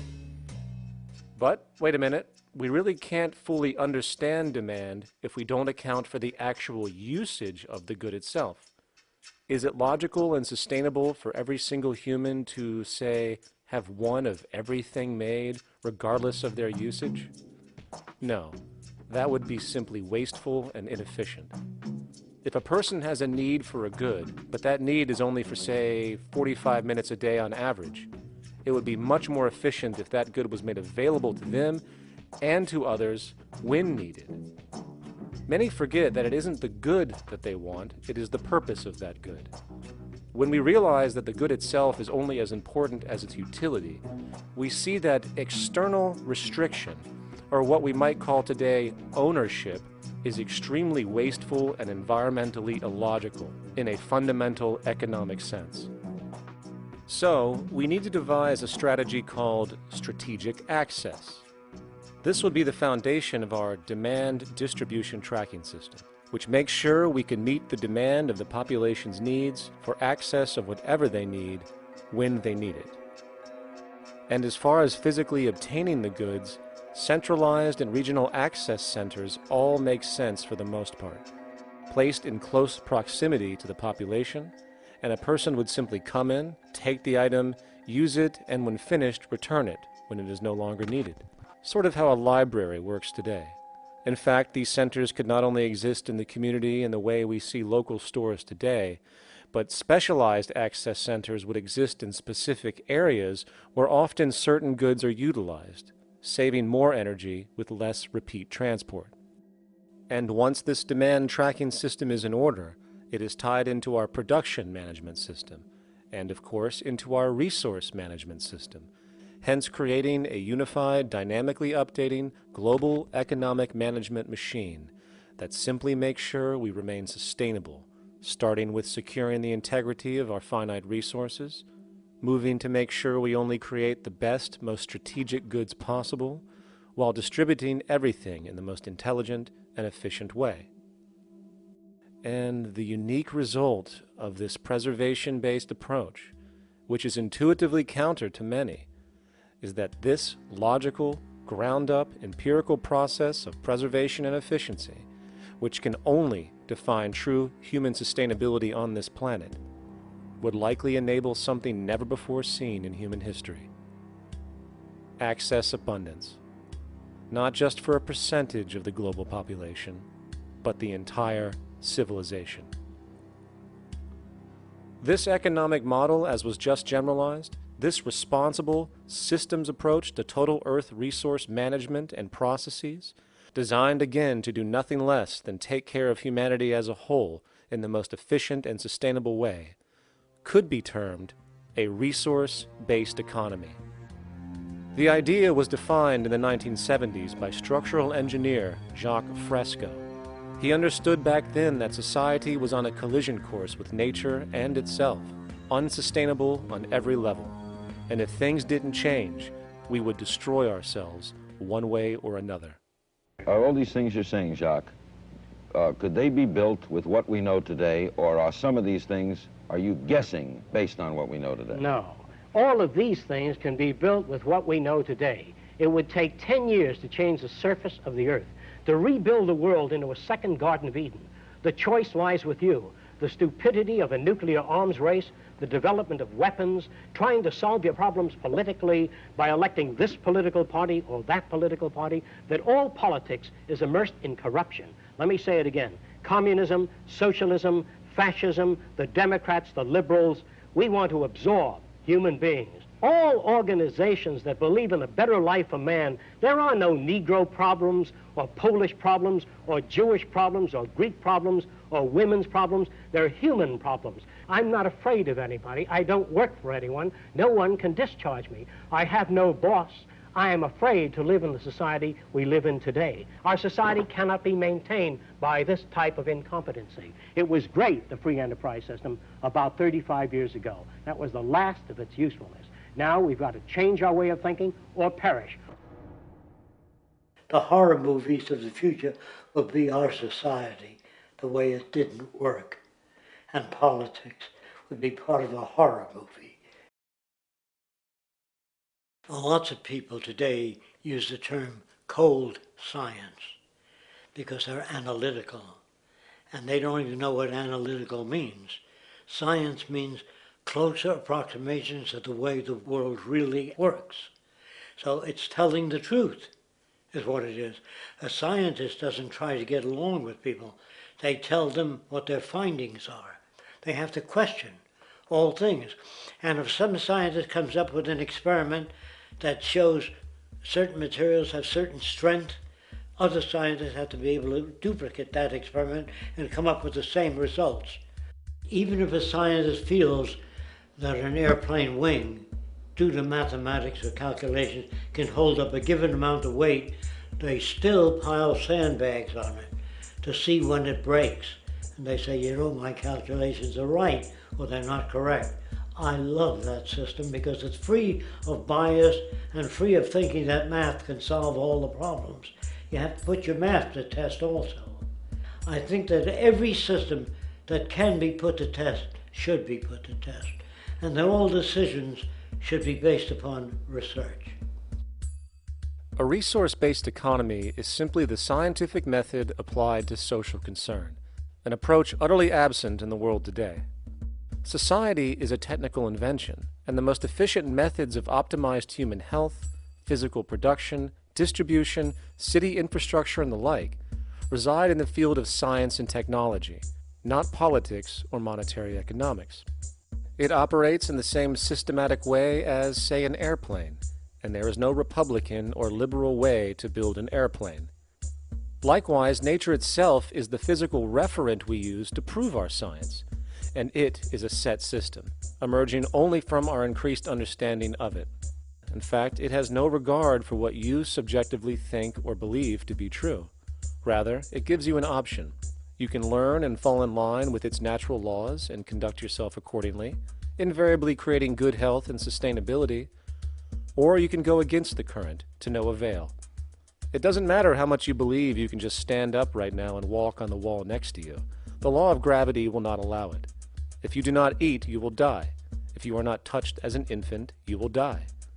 As harsh as it may sound, nature is a dictatorship, and we can either listen to it and come in harmony with it, or suffer the inevitable adverse consequences. So, a resource-based economy is nothing more than a set of proven, life-supporting understandings where all decisions are based upon optimized human and environmental sustainability. It takes into account the empirical life ground, which every human being shares as a need, regardless, again, of their political or religious philosophy. There is no cultural relativism to this approach. It isn't a matter of opinion. Human needs are human needs, and having access to the necessities of life, such as clean air, nutritious food, and clean water, along with a positively reinforcing, stable, nurturing, and non-violent environment, is demanded for our mental and physical health, our evolutionary fitness, and hence the species' survival itself. A resource-based economy would be based upon available resources. You can't just bring a lot of people to an island or build a city of 50,000 people without having access to the necessities of life. So when I use the term a comprehensive systems approach, I'm talking about doing an inventory of the area first and determining what that area can supply, not just architectural approach, not just design approach, but design must be based on all of the requirements to enhance human life. And that's what I mean by an integrated way of thinking. Food, clothing, shelter, warmth, love, all those things are necessary. If you deprive people of any of them, you have a lesser human being, less capable of functioning. As previously outlined, a resource-based economy's ground-up, global, systems approach to extraction, production, and distribution is based upon a set of true economic mechanisms, or strategies, which guarantee efficiency and sustainability in every area of the economy. So, continuing this train of thought regarding logical design, what is next in our equation? Where does all this materialize? Cities. The advent of the city is a defining feature of modern civilization. Its role is to enable efficient access to the necessities of life, along with increased social support and community interaction. So how would we go about designing an ideal city? What shape should we make it? Square? Trapezoid? Well, given we're going to be moving around the thing, we might as well make it as equidistant as possible for ease, hence the circle. What should the city contain? Well, naturally we need a residential area, a goods production area, a power generation area, an agricultural area. But we also need nurturing as human beings, hence culture, nature, recreation, and education. So let's include a nice open park, an entertainment events area for cultural purposes and socializing, and educational and research facilities. And since we're working with a circle, it seems rational to place these functions in belts based on the amount of land required for each goal, along with ease of access. Very good. Now, let's get down to specifics. First, we need to consider the core infrastructure, or intestines, of the city organism. These would be the water, good, waste, and energy transport channels. Just as we have water and sewage systems under our cities today, we would extend this channeling concept to integrate waste recycling and delivery itself. No more mailmen or garbage men. It is built right in. We could even use automated pneumatic tubes and similar technologies. Same goes for transport. It needs to be integrated and strategically designed to reduce or even remove the need for wasteful, independent automobiles. Electric trams, conveyors, transveyors, and maglevs, which can take you virtually anywhere in the city, even up and down, along with connecting you to other cities as well. And of course, in the event an automobile is required, it is automated by satellite for safety and integrity. In fact, this automation technology is in working order right now. Automobile accidents kill about 1.2 million people every single year, injuring about 50 million. This is absurd and doesn't have to occur. Between efficient city design and automated driverless cars, this death toll can be virtually eliminated. Agriculture. Today, through our haphazard, cost-cutting industrial methods, using pesticides, excessive fertilizers, and other means, we have successfully destroyed much of the arable land on this planet, not to mention also extensively poisoning our bodies. In fact, industrial and agricultural chemical toxins now show up in virtually every human being tested, including infants. Fortunately, there is a glaring alternative: the soilless mediums of hydroponics and aeroponics, which also reduce nutrient and water requirements by up to 75% of our current usage. Food can now be organically grown on an industrial scale in enclosed vertical farms, such as in 50-story 1-acre plots, virtually eliminating the need for pesticides and hydrocarbons in general. This is the future of industrial food cultivation, efficient, clean, and abundant. So, such advanced systems would be, in part, what comprise our agricultural belt, producing all the food required for the entire city's population, with no need to import anything from the outside, saving time, waste, and energy. And speaking of energy, the energy belt would work in a systems approach to extract electricity from our abundant renewable mediums, specifically wind, solar, geothermal, and heat differentials, and if near water potentials, tidal and wave power. To avoid intermittency and make sure a positive net energy return occurs, these mediums would operate in an integrated system, powering each other when needed, while storing excessive energy to large supercapacitors under the ground, so nothing can go to waste. And not only does the city power itself, particular structures will also power independently and generate electricity through photovoltaic paints, structural pressure transducers, the thermocouple effect, and other current but underutilized technologies. But of course, this begs the question, how does this technology and goods in general get created in the first place? This brings us to production. The industrial belt, apart from having hospitals and the like, would be the hub of factory production. Completely localized overall, it would of course obtain raw materials by way of the global resource management system just discussed, with demand being generated by the population of the city itself. As far as the mechanics of production, we need to discuss a new, powerful phenomenon, which was sparked very recently in human history and is on pace to changing everything. It's called mechanization, or the automation of labor. Well, if you look around you, you'll notice that almost everything that we use today is built automatically. Your shoes, your clothes, your home appliances, your car, and so on, they are all built by machines in an automatic way. Can we say that the society has not been influenced by these major technological advancements? Of course not. These systems really dictate new structures and new needs, and they make a lot of other things obsolete. So we've been going up in the development and use of technology in an exponential way. So definitely automation is going to continue. You cannot stop technologies that just make sense. Labor automation through technology is at the bottom of every major social transformation in human history.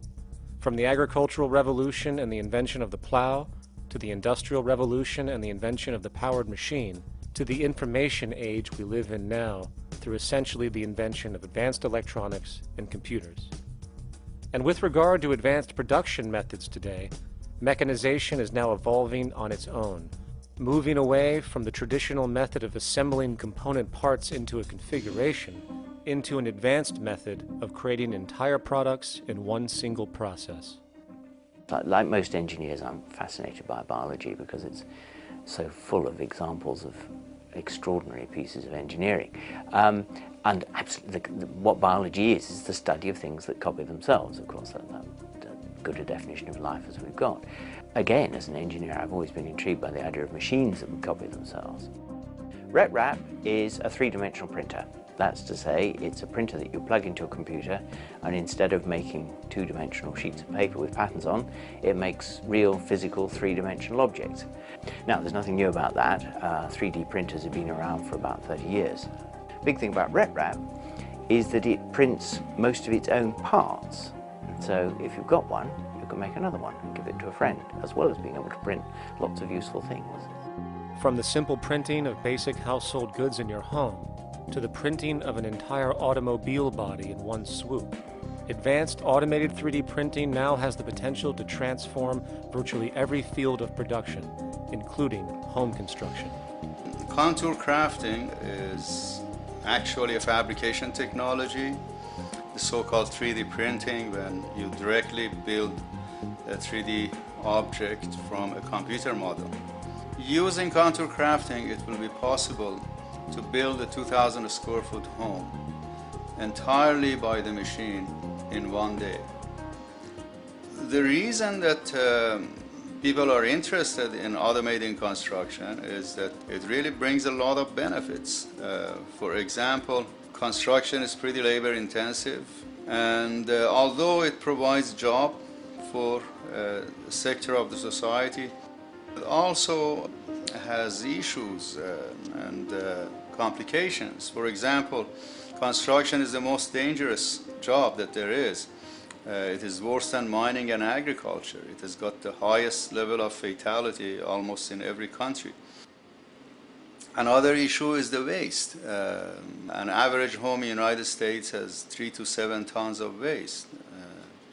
So this is huge if we look at the impact of construction and knowing that about 40% of all materials in the world are used in construction. So big waste of energy and resources and big damage to the environment as well. Making homes using hammers and nails and wood with the state of our technology today is really absurd and will go the way of our labor class in regards to manufacturing in the United States. Recently, there was a study by economist David Autor of MIT that states that our middle class is obsolete and being replaced by automation. Quite simply, mechanization is more productive, efficient, and sustainable than human labor in virtually every sector of the economy today. Machines do not need vacations, breaks, insurance, pensions, and they can work 24 hours a day every day. The output potential and accuracy compared to human labor is unmatched. The bottom line, repetitive human labor is becoming obsolete and impractical across the world, and the unemployment you see around you today is fundamentally the result of this evolution of efficiency in technology. For years, market economists have dismissed this growing pattern, which could be called technological unemployment, because of the fact that new sectors always seem to emerge to reabsorb the displaced workers. Today, the service sector is the only real hub left and currently employs over 80% of the American workforce, with most industrialized countries maintaining a similar proportion. However, this sector is now being challenged increasingly by automated kiosks, automated restaurants, and even automated stores. Economists today are finally acknowledging what they have been denying for years. Not only is technological unemployment exacerbating the current labor crisis we see across the world due to the global economic downturn, but the more the recession deepens, the faster the industries are mechanizing. The catch, which is not realized, is that the faster they mechanize to save money, the more they displace people, the more they reduce public purchasing power. This means that while the corporation can produce everything more cheaply, fewer and fewer people will actually have money to buy anything, regardless of how cheap they become. The bottom line is that the labor for income game is slowly coming to an end. In fact, if you take a moment to reflect on the jobs which are in existence today, which automation could take over right now if applied, 75% of the global workforce could be replaced by mechanization tomorrow. And this is why, in a resource-based economy, there is no monetary market system, no money at all, for there is no need. A resource-based economy recognizes the efficiency of mechanization and accepts it for what it offers. It doesn't fight it like we do today. Why? Because it is irresponsible not to, given any interest in efficiency and sustainability. And this brings us back to our city system. In the center is the Central Dome, which not only houses the educational facilities and transportation hub, it also hosts the mainframe that runs the city's technical operations. The city is, in fact, one big automated machine. It has sensors in all technical belts to track the progress of agriculture, energy gathering, production, distribution, and the like. Now, would people be needed to oversee these operations in the event of a malfunction or the like? Most probably yes, but that number would decrease over time as improvements continue. However, as of today, maybe 3% of the city population would be needed for this job when you break it down. And I can assure you that in an economic system which is actually designed to take care of you and secure your well-being, without you having to submit to a private dictatorship on a daily basis, usually to a job that is either technically unnecessary or socially pointless, while often struggling with debt that doesn't exist just to make ends meet. I guarantee you people will volunteer their time left and right to maintain and improve a system that actually takes care of them. And coupled with this issue of incentive comes the common assumption that if there isn't some external pressure for one to work for a living, people will just sit around, do nothing, and turn into fat, lazy blobs. This is nonsense. The labor system we have today is in fact the generator of laziness, not a resolver of it. If you think back to when you were a child, full of life, interested in new things to understand, likely creating and exploring, but as time went on, the system pushed you into the focus of figuring out how to make money. And from early education to study at a university, you are narrowed, only to emerge as a creature which serves as a cog in a wheel in a model that sends all the fruits to the upper 1%. Scientific studies have now shown that people are, in fact, not motivated by monetary reward when it comes to ingenuity and creation. The creation itself is the reward. Money, in fact, appears only to serve as an incentive for repetitive, mundane actions, a role we have just now shown can be replaced by machine. So when it comes to innovation, the actual use of the human mind, the monetary incentive has proven to be a hindrance, interfering and detracting from creative thought. And this might explain why Nikola Tesla, the Wright brothers, and other inventors who contributed massively to our current world never showed a monetary incentive to do so. Money is, in fact, a false incentive and causes 100 times more distortion than it does contribution. Good morning, class. Please settle down. The first thing I would like to do is go around the room and ask what everyone would like to be when they grow up. Who'd like to go first? Okay, how about you, Sarah? When I grow up, I want to work at McDonald's like my mom. Oh, family tradition, eh? How about you, Linda?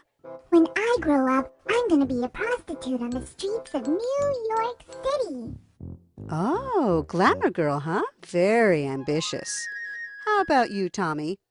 When I grow up, I'm going to be a rich, elitist businessman who works on Wall Street and profits off of the collapse of foreign economies. Enterprising, and great to see some multicultural interest.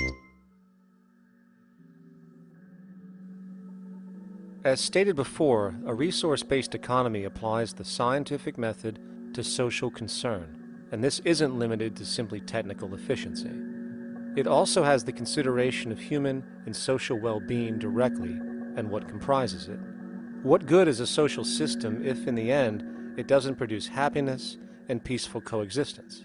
So it is important to point out that with the removal of the money system and the necessities of life provided, we would see a global reduction in crime by about 95% almost immediately, for there is nothing to steal, embezzle, scam, or the like.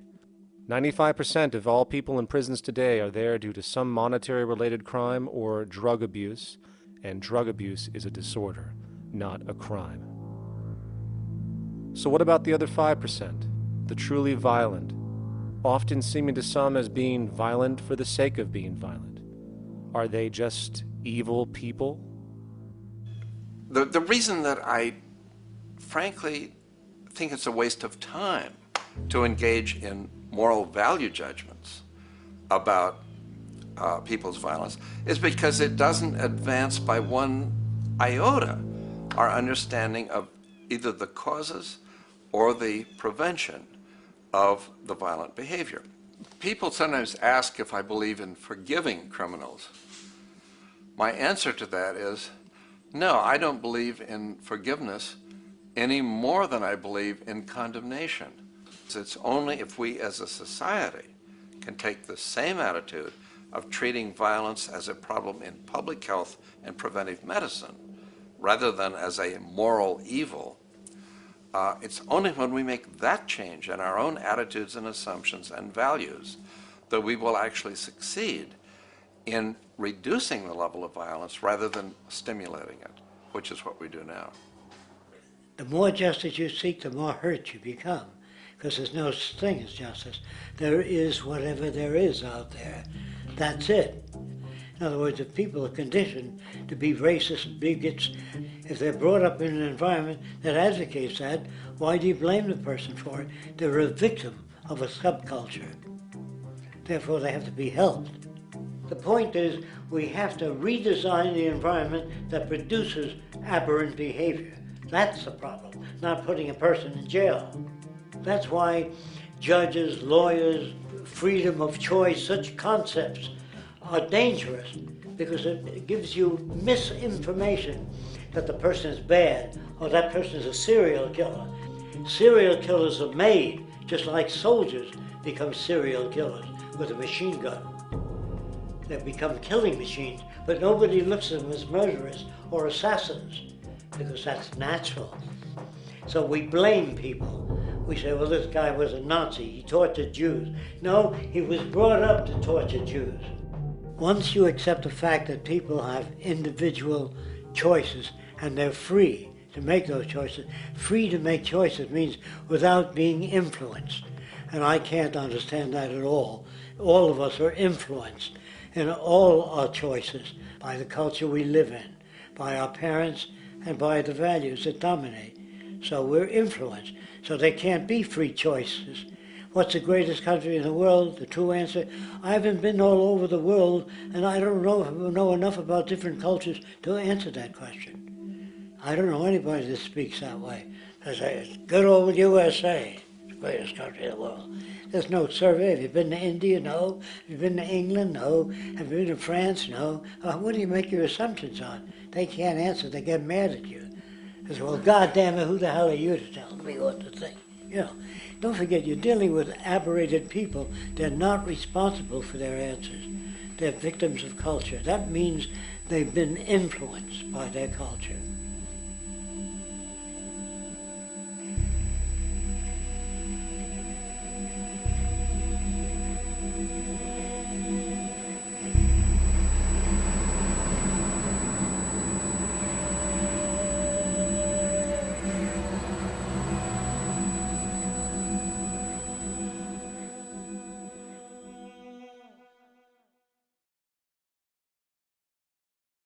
When we consider a resource-based economy, there are often a number of arguments that tend to come up with regard to the efficiency. Now hold on just a minute. Yes?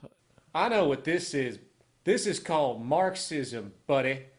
Stalin killed 800 billion people because of ideas like this. My father died in the gulag. Hold on. Communist, fascist. You don't like America, you should just leave. All right, everybody just calm down. Death to the New World Order. Death to the New World Order. And as the irrationality of the audience grew, shocked and confused, suddenly the narrator suffered a fatal heart attack. And the seemingly communist propaganda film was no more.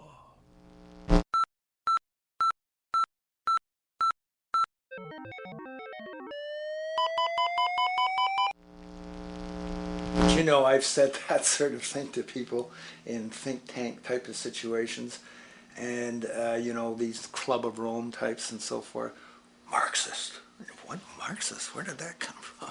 You know, they got this icon they hold on to as their holy grail, and it's such an easy one, you know. People ask if I'm a socialist or a communist or a capitalist, and I say I'm none of the above. And why do you think that those are the only options? All of those political constructs were created by writers who assumed that we lived on a planet of infinite resources. Not a one of those political philosophies even contemplates that there might be a shortage of anything.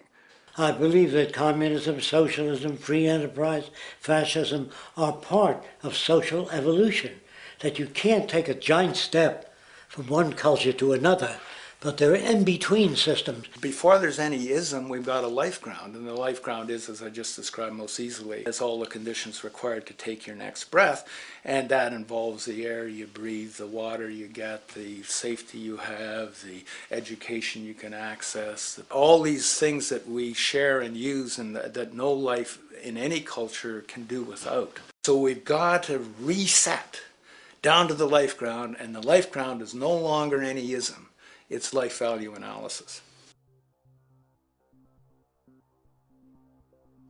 It's simply a matter of historical fact that the dominant intellectual culture of any particular society reflects the interest of the dominant group in that society.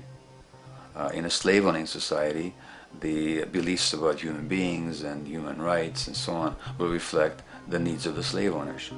In a society which again is based on the power of certain people to control and profit from the lives and work of millions of others, the dominant intellectual culture will reflect the needs of the dominant group. And so that if you look across the board, the ideas that pervade psychology and sociology and history and political economy and political science fundamentally reflect certain elite interests. And the academics who question that too much tend to get shunted to the side or to be seen as sort of radicals. The dominant values of a culture tend to support and perpetuate what is rewarded by that culture. And in a society where success and status is measured by material wealth, not social contribution, it is easy to see why the state of the world is what it is today. We are dealing with a value system disorder, completely denatured, where the priority of personal and social health have become secondary to the detrimental notions of artificial wealth and limitless growth. And like a virus, this disorder now permeates every facet of government, news media, entertainment, and even academia. And built into its structure are mechanisms of protection from anything that might interfere.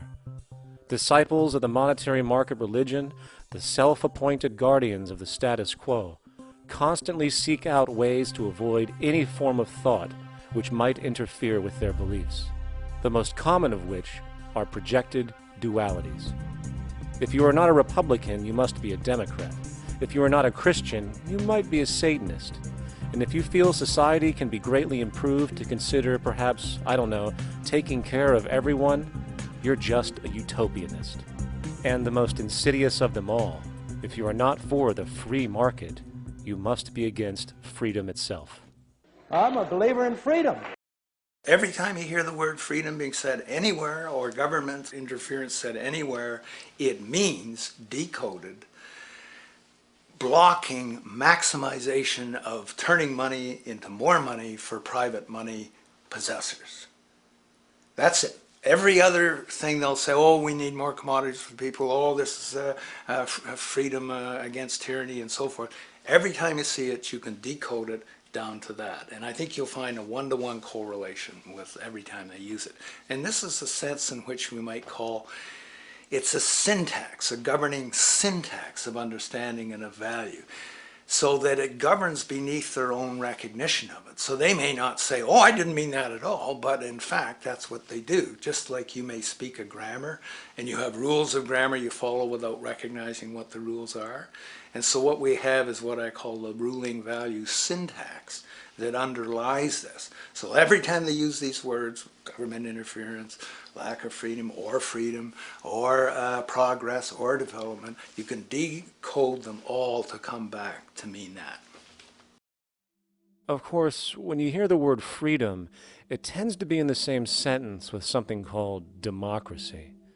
It's fascinating how people today seem to believe that they actually have a relevant influence on what their government does, forgetting that the very nature of our system offers everything for sale. The only vote that counts is the monetary vote, and it doesn't matter how much any activist yells about ethics or accountability. In a market system, every politician, every legislation, and hence every government is for sale. And even with the $20 trillion bank bailout starting in 2007, an amount of money which could have changed, say, the global energy infrastructure to fully renewable methods, instead going to a series of institutions that literally do nothing to help society, institutions that could be removed tomorrow with no recourse.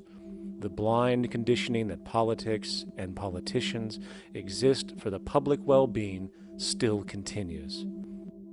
The fact is, politics is a business, no different than any other in a market system, and they care about their self-interest before anything else.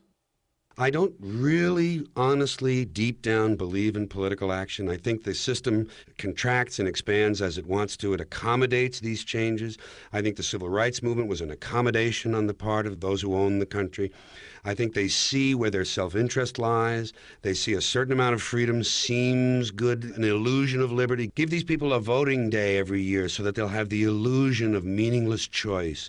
Meaningless choice that we go like slaves and say, "Oh, I voted." The limits of debate in this country are established before the debate even begins, and everyone else is marginalized. They're made to seem either to be communists or some sort of disloyal person, a kook, there's a word, and now it's conspiracy. Say, they've made that something that should not be even entertained for a minute, that powerful people might get together and have a plan. Doesn't happen. You're a kook. You're a conspiracy buff. And of all the mechanisms of defense of this system, there are two that repeatedly come up. The first is this idea that the system has been the cause of the material progress we have seen on this planet. Well, no. There are basically two root causes which have created the increased so-called wealth and population growth we see today. One, the exponential advancement of production technology, hence scientific ingenuity. And two, the initial discovery of abundant hydrocarbon energy, which is currently the foundation of the entire socioeconomic system. The free market, capitalist, monetary market system, whatever you want to call it, has done nothing but ride the wave of these advents with a distorted incentive system and a haphazard, grossly unequal method of utilizing and distributing those fruits. The second defense is a belligerent social bias generated from years of propaganda, which sees any other social system as a route to so-called tyranny, with various name droppings of Stalin, Mao, Hitler, and the death tolls they generated. Well, as despotic as these men might have been, along with the societal approaches they perpetuated, when it comes to the game of death, when it comes to the systematic daily mass murder of human beings, nothing in history compares to what we have today. Famines throughout at least the last century of our history have not been caused by a lack of food. They've been caused by relative poverty. The economic resources were so inequitably distributed that the poor simply didn't have enough money with which to buy the food that would have been available if they could have afforded to pay for it. That would be an example of structural violence. Another example, in Africa and some other areas, but I'll particularly focus on Africa, tens of millions of people are dying of AIDS. Why are they dying? It's not because we don't know how to treat AIDS. We have, millions of people in the wealthy countries are getting along remarkably well because they have the medicines that will treat it. The people in Africa who are dying of AIDS are not dying because of the HIV virus. They're dying because they don't have the money with which to pay for the drugs that would keep them alive. Gandhi saw this. He said the deadliest form of violence is poverty. And that's absolutely right. Poverty kills far more people than all the wars in history, more people than all the murderers in history, more than all the suicides in history. Not only does structural violence kill more people than all the behavioral violence put together, structural violence is also the main cause of behavioral violence.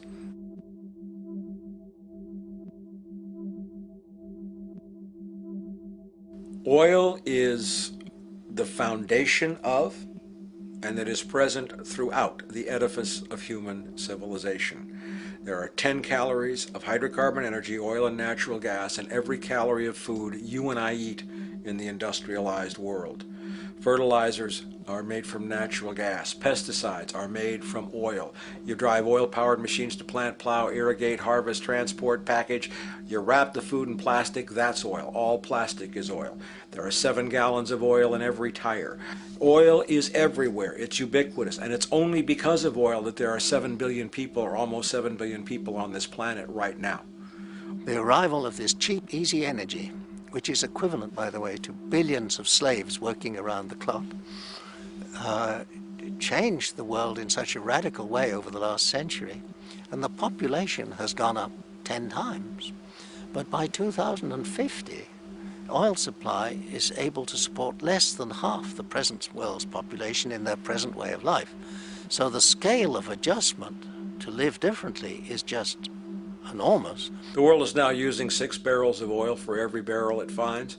5 years ago, it was using 4 barrels of oil for every barrel it finds.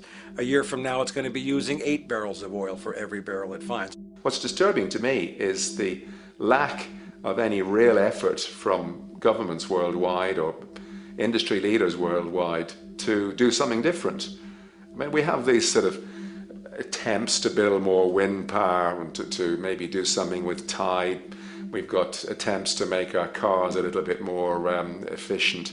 But there's nothing which really looks like a revolution coming along. These are all pretty minor. And that, I think, is pretty frightening. And the governments who are driven by these economists who don't really appreciate what we're talking about are trying to stimulate consumerism to restore past prosperity in the hope that they can restore the past. They're printing yet more money lacking any collateral at all. So if the economy improves and recovers and growth, famous growth comes back, it'll only be short-lived because within a short period of time, counted in months rather than years, it'll hit the supply barrier again. There'll be another price shock and a deeper recession. So I think we go into a series of vicious circles. So you have the economic growth going up, price spike, everything shuts down, that's where we are now. Then it starts to come up again. But what we have now is this area where there's no more ability to produce cheap energy. We're at the peak. We're on the downslope of oil production. No way you're going to get any more out of the ground any faster, which means that things shut down. The price of oil drops, which it did in early 2009, but then as you have an ersatz so-called recovery, the price of oil starts to come back. It's recently been hovering around $80 a barrel, and what we see is at $80 a barrel now, with the economic and financial collapse, people are having a hard time affording that. World oil production right now is about 86 million barrels a day. Over 10 years, you're looking at roughly 40 million barrels a day having to be replaced. There's nothing around which can come even within 1% of meeting that sort of demand. If we don't do something pretty quickly, there's going to be a huge energy deficiency. I think the big mistake is in not recognizing a decade or so ago that a concerted effort needed to be made to develop these sustainable forms of energy. I think that's something our grandchildren will look back on with total disbelief. You people knew that you were dealing with a finite commodity. How could you possibly have built your economy around something which was going to disappear? For the first time in human history, the species is now faced with the depletion of a core resource central to our current system of survival. And the punchline of the whole thing is that even with oil becoming more and more scarce, the economic system will still blindly push its cancerous growth model, so people can go out and buy more oil-powered cars to generate GDP and jobs, exacerbating the decline. Are there solutions to replace the edifice of the hydrocarbon economy? Of course. But the path needed to accomplish these changes will not manifest through the market system protocols required, since new solutions can only be implemented through the profit mechanism. People are not investing in renewable energies because there is no money in it in both the long and short term, and the commitment needed to make it happen can only occur at a severe financial loss. Hence, there is no monetary incentive, and in this system, if there's no monetary incentive, things do not happen. And on top of it all, peak oil is just one of many surfacing consequences of the environmental social train wreck gaining speed today. Other declines include freshwater, the very fabric of our existence, which is currently showing shortages for 2.8 billion people, and those shortages are on pace to reach 4 billion by 2030. Food production, the destruction of arable cropland, from which 99.7% of all human food comes from today, is occurring up to 40 times faster than it is being replenished. And over the last 40 years, 30% of the arable land has become unproductive. not to mention that hydrocarbons are the backbone of agriculture today, and as it declines, so will the food supply. As far as resources in general, at our current patterns of consumption, by 2030 we will need 2 planets to continue our rates, not to mention the continual destruction of life-supporting biodiversity, causing extinction spasms and environmental destabilization across the globe. And with all of these declines, we have the near exponential population growth, where by 2030 there might be over 8 billion people on this planet. Energy production alone would need to increase 44% by 2030 to meet such demand. And again, since money is the only initiator of action, are we to expect that any country on the planet is going to be able to afford the massive changes needed to revolutionize agriculture, water processing, energy production, and the like, when the global debt pyramid scheme is slowly shutting the entire world down?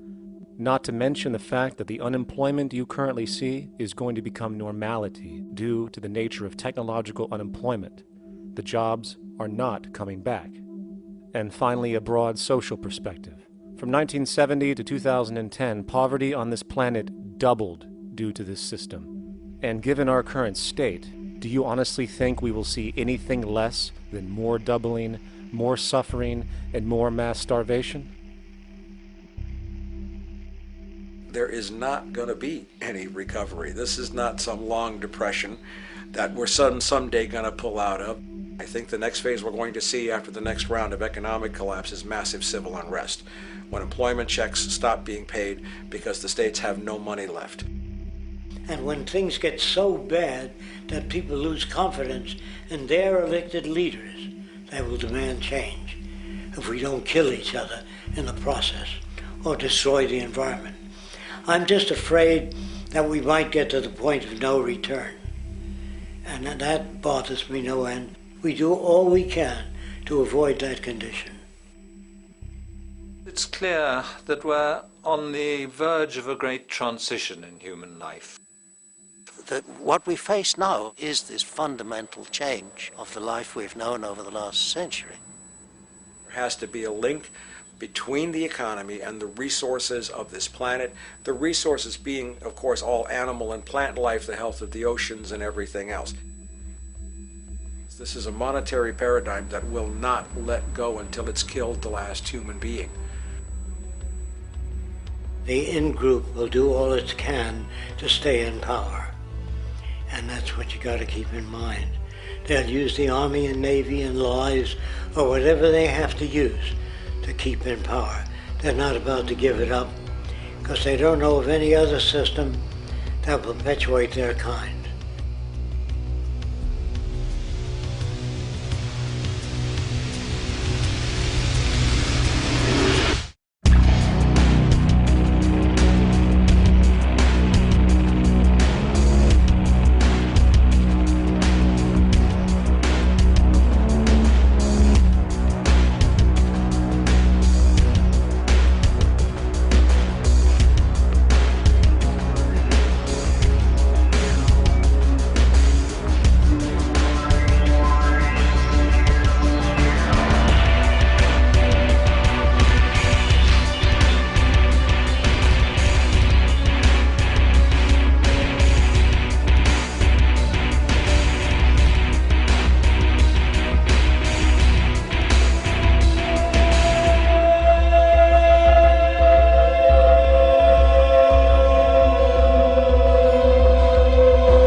straight and stronger course to the corner of your life.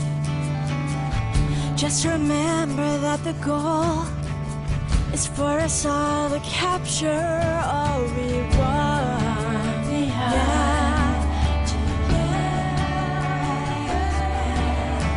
don't surround yourself with yourself.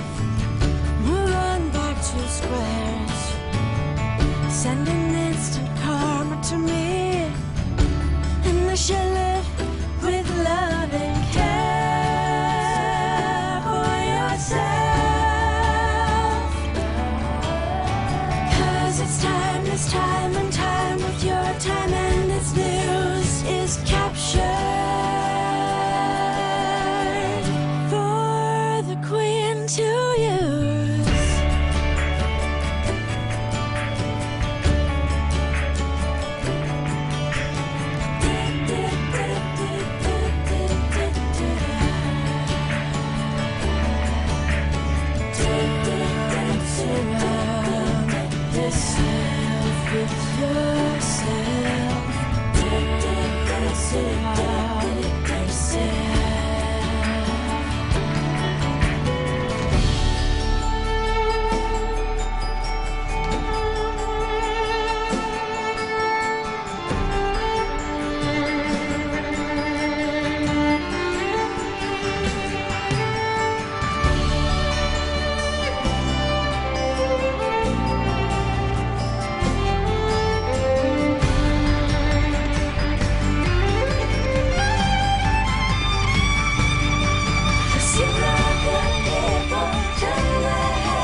Satisfied, I'm on my way.